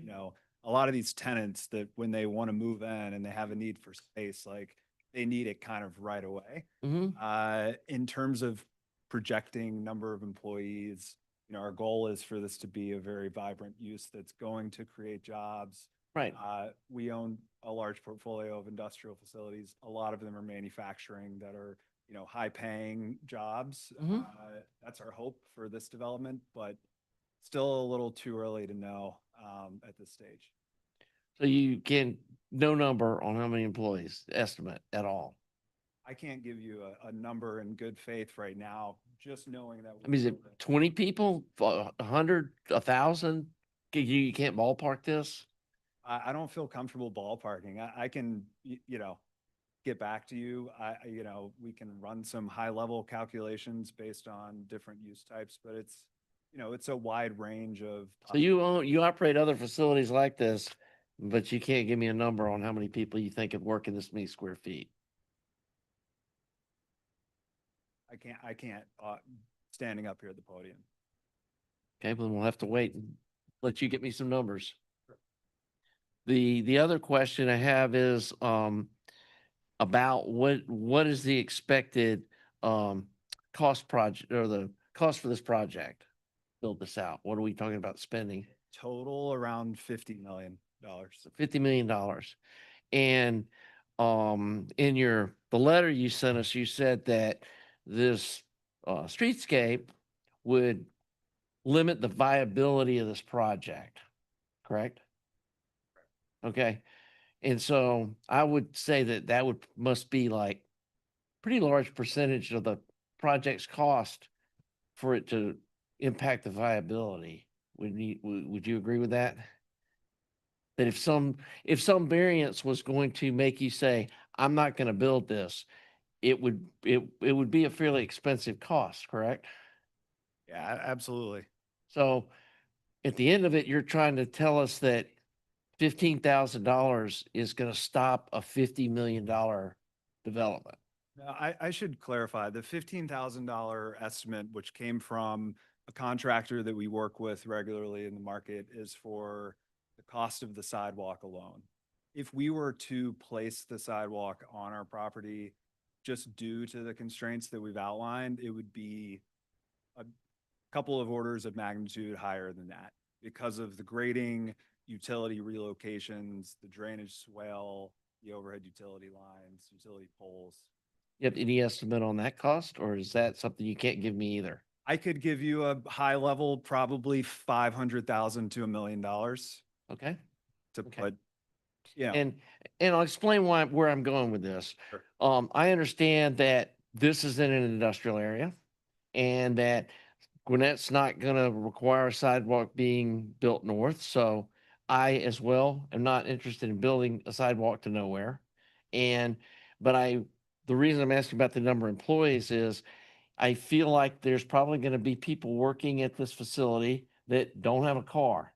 And they're gonna be taking the MARTA bus to work, which I know a lot of people would say, nope, everybody's gonna drive. There's people that can't afford a car that need jobs. And I would hope they would be able to get a job here. And they're gonna be able to need to walk from the closest MARTA station to this facility. That's why pedestrian connectivity is so important. Because it's not just, the connection for the pedestrians is a socioeconomic thing, that you're limiting the number of people that can work at this facility if they can't get there by public transportation. We just went through this with the lodge down on the access road that they were wanting to build, turn it into some apartments, and there's no pedestrian connectivity. And part of their plan was that they were going to fund the sidewalk that was going to extend from the Quick Trip to Oak Cliff Road to the bus stop. So that's in our plan, master plan for this area, is to have connectivity up to Oak Cliff Road. I'd like to be able to see folks be able to get from Oak Cliff Road up to the corner of your property where they can come there to work without having to own a car, that they can take public transportation. And you just said that, you're talking about $500,000 to do this grading and stuff that I would be willing to give a variance on, because I don't see the value in that, but I do see value in your project helping to fund getting a sidewalk to connect your facility down to where the public transportation is.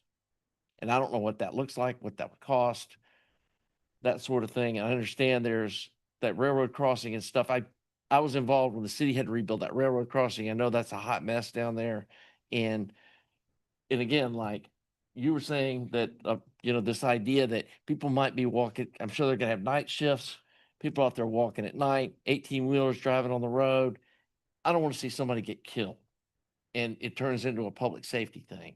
And again, what's happening up in Gwinnett County, they made that choice, that they don't care about pedestrian safety or sidewalks. I'm bashing Gwinnett County, but they've already made that decision. So connecting to their county line isn't on me, but I feel like that the employees in your company that are in Doraville is something that I need to be protective of. And like I said, I don't know what that looks like, what those numbers look like, I think the closest MARTA stop is on Oak Cliff Road, correct?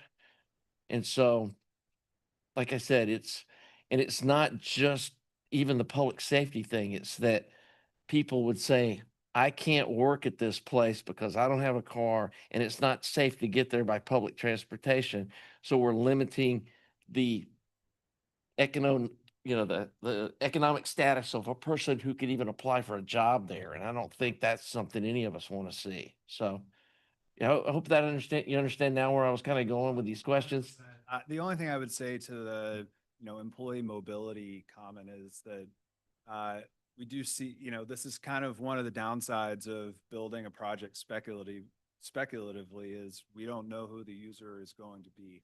We've seen tenants who on sites that have similar challenges will offer things like shuttles to the site for their employees in order to accommodate those employees that may not otherwise be able to get to the site.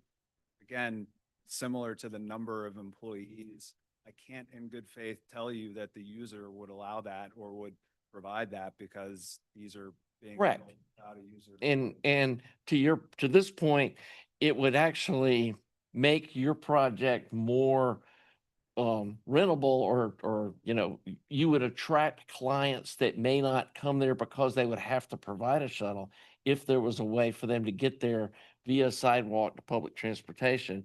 So it could make the project more viable by providing that access. And that's just my whole thought of, the height I'm fine with, the driveway width, those are no-brainer things.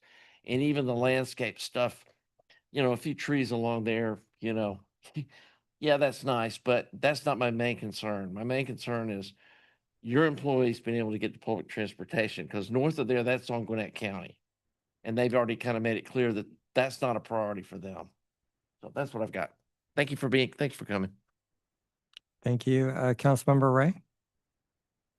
Yeah, thank you, Mayor. Thank you guys for being here and waiting through the long meeting. Yeah, Councilmember Kuntz hit it on the head for me. It's the sidewalks, walkability, and multimodality. That's all. I mean, I ran on that stuff. It's all very important to me. And while it is true that there are areas with like the Peachtree Creek Greenway where it's more pedestrian focused and leisure, big beauty of walkable cities is that you can get people more economic opportunity who don't have a car.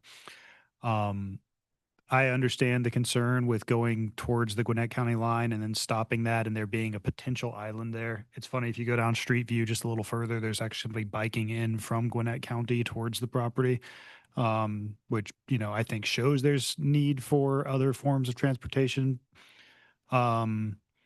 All that to say, I think generally I'd be fine not requiring you to go up to that Gwinnett County line, but I think the compromise, and I would have to lean on Councilmember Simmons here or Henshaw or anyone else with some expertise, but capturing that cost and banking it to go towards connectivity towards the bus stop. It's about, I've looked it up before this meeting and just verified, it's about a 7-minute walk, and Google assumes you walk pretty slow. So you're not going to be far from that bus stop.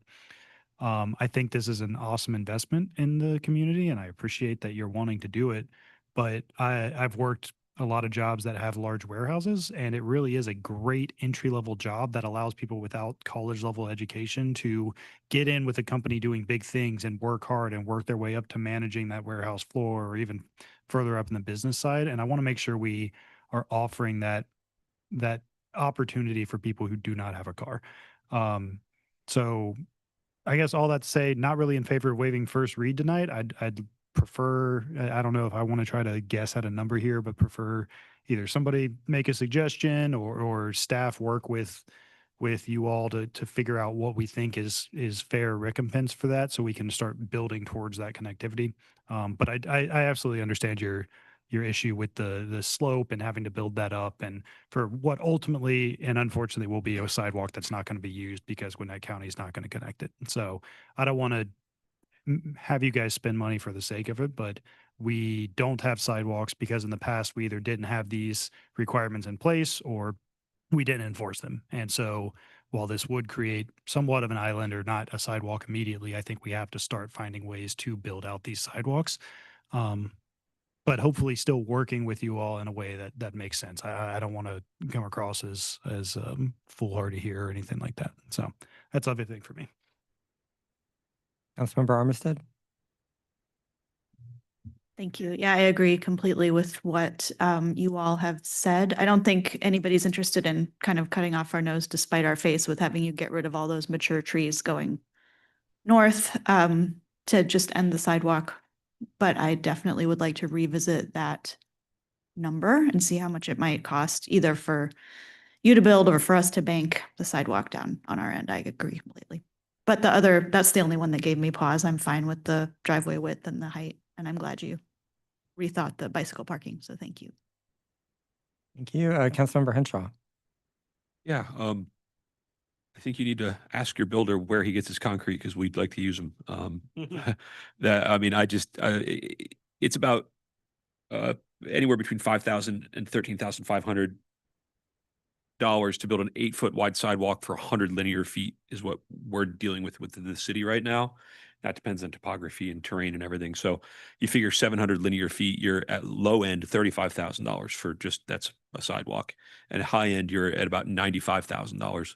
I guessed your project was about 63 million. So you guys are doing really good on construction costs, and that was on the low end. So applaud you for finding a builder who could do that. But I looked at it, even if we asked for $100,000 as a city, and we need to go back and do the numbers, but it equates to 0.2% of your construction cost at 50 million. So I don't know if that is a make or break point, but I can understand why $500,000 to $1 million would certainly be a make or break point, because now you're talking 1 to 2% of your construction costs. So that's a heavy ask. And I don't think anybody in council wants to break your project for that, but we do want to protect the city. And I'll agree with everyone that Gwinnett County can do what they want to do, but we just definitely, we've had a number of pedestrian fatalities this year alone for pedestrian strikes. And it hurts to see because I don't know if you heard earlier, but we have a community that has, 50% less cars than the greater Atlanta area. So we just have a lot of walkers. I was trying to see on the Google Maps, sometimes you can see if they've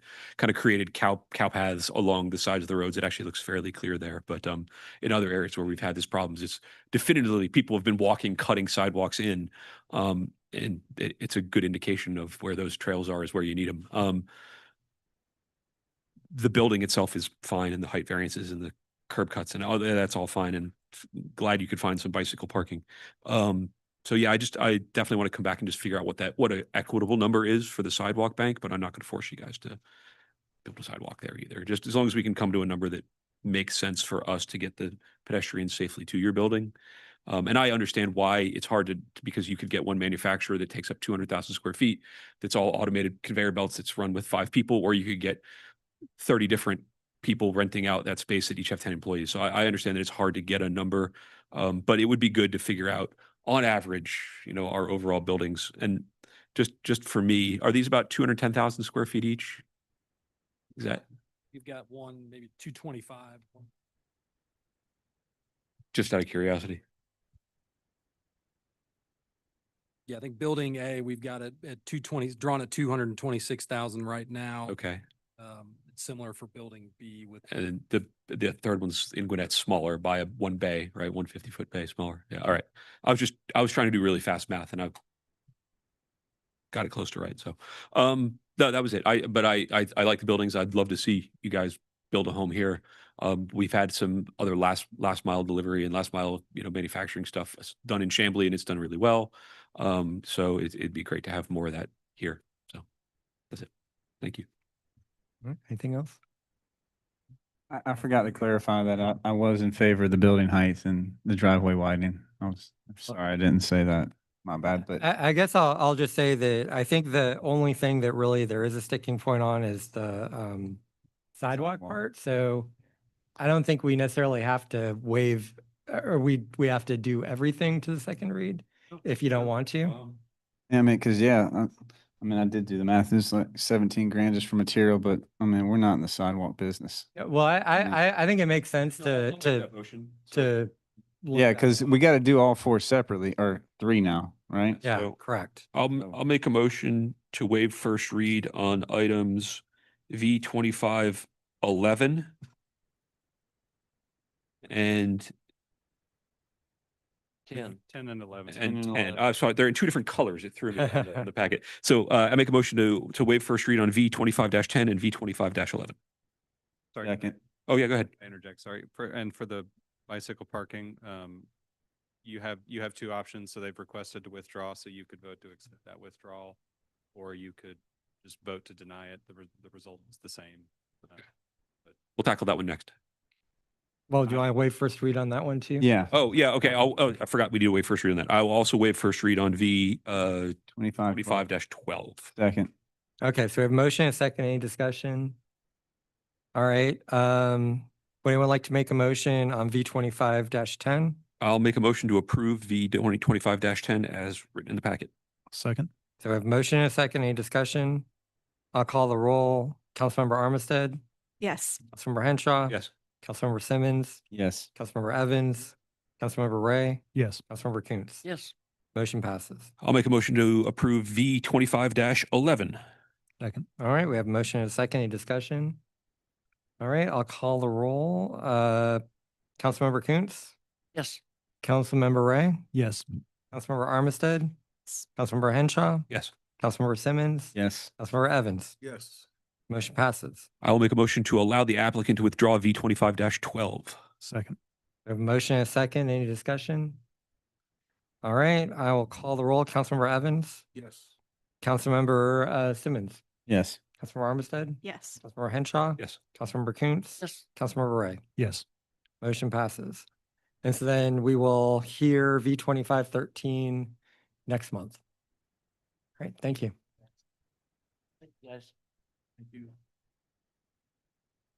That's it. We're done. All right, we are going to have an executive session after this, so And before that, we will go to council comments. So why don't we just go down this way? We'll start with Councilmember Kuntz.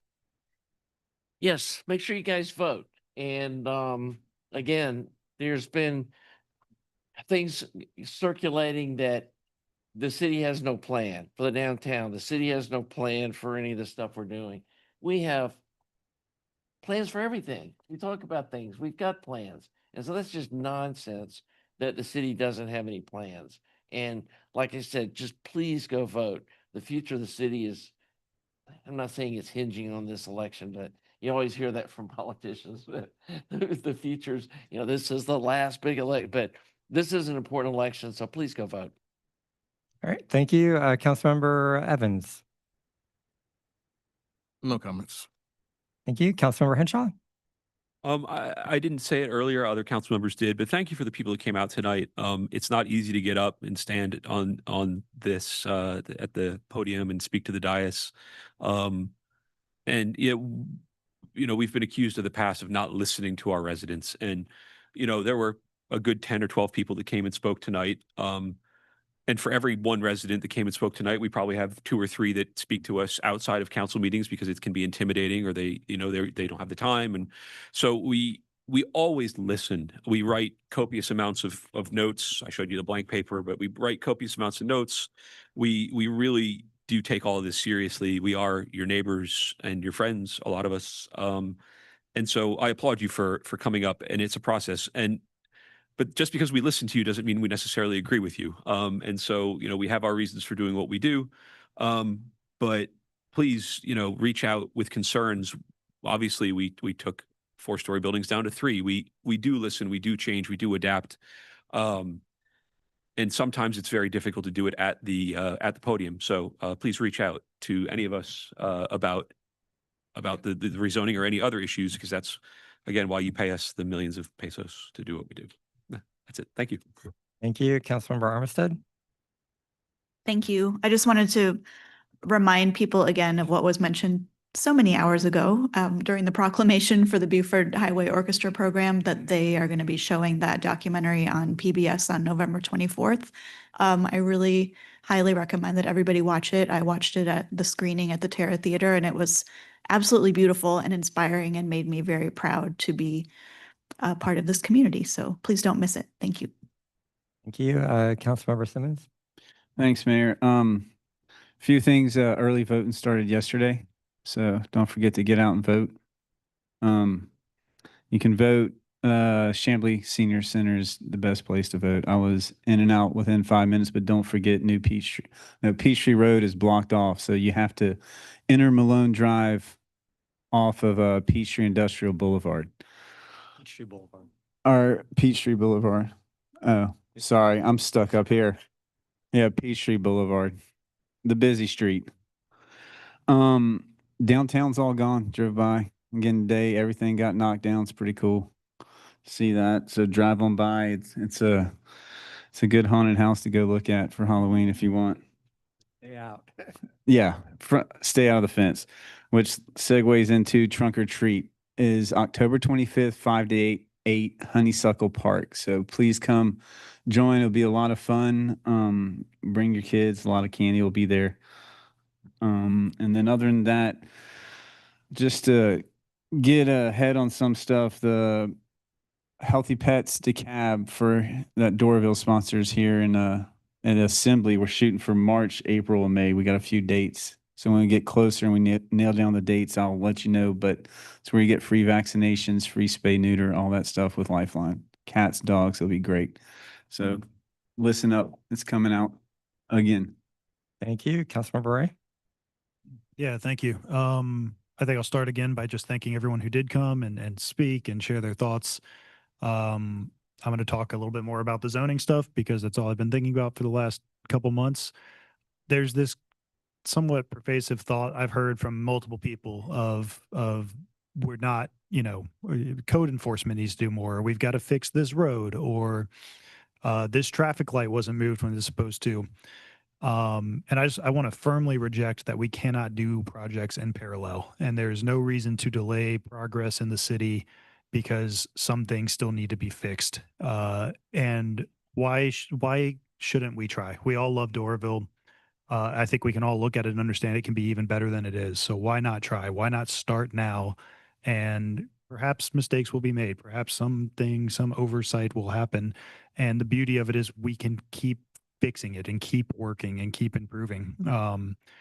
I'm open to talk to anyone. I'm open to have my mind changed, but I want to have actual discussions. I want to read through data and sources and come to informed decisions. So anyone still watching who wants to go through concerns and have that conversation, let's absolutely do it. But let's try. Let's make it better. Thank you. All right. Well, I had two things. Councilmember Simmons mentioned Trunk or Treat. So October 25th from 5 to 8. It's a great event. The other thing I would just say is, we live in the United States of America. We all should feel like we have the right to come to tell our elected leaders what you think about them, what you think about their policies, whether you agree or not. The reason I'm in this role is because I do believe in the power of community to change things. And so I am very concerned about certain things where people are threatened with being thrown in jail or having the apparatus of the federal state, the FBI, whoever, used against them, where people are targeted, they lose their jobs for speaking just an opinion, and worried about the ability of losing our rights to gather and to speak out against policies that we don't like. And that's why I am planning to go to the No King's Day March this Saturday at 10 a.m. I hope I see lots of neighbors there. I think that there'll be one at North Lake Festival and another one at Civic Center in Atlanta. I do think that it's important for us to make our voices heard if we do feel like we aren't happy with everything that we're seeing from our federal government. And if we don't speak up now, I think that, we're at risk of losing that right. So I'm a stubborn person and I want to make sure I uphold the ability to speak out when I feel like it's necessary, and hope I'll see some neighbors there too. But with that, we need to go into executive session. So I'd like to see if anyone would make a motion to go in to discuss personnel, litigation, real estate, or cybersecurity. So move. Second. Motion and second, any discussion? All in favor? Aye. All right, and we are going to gavel out off camera, so we'll be ending the video now.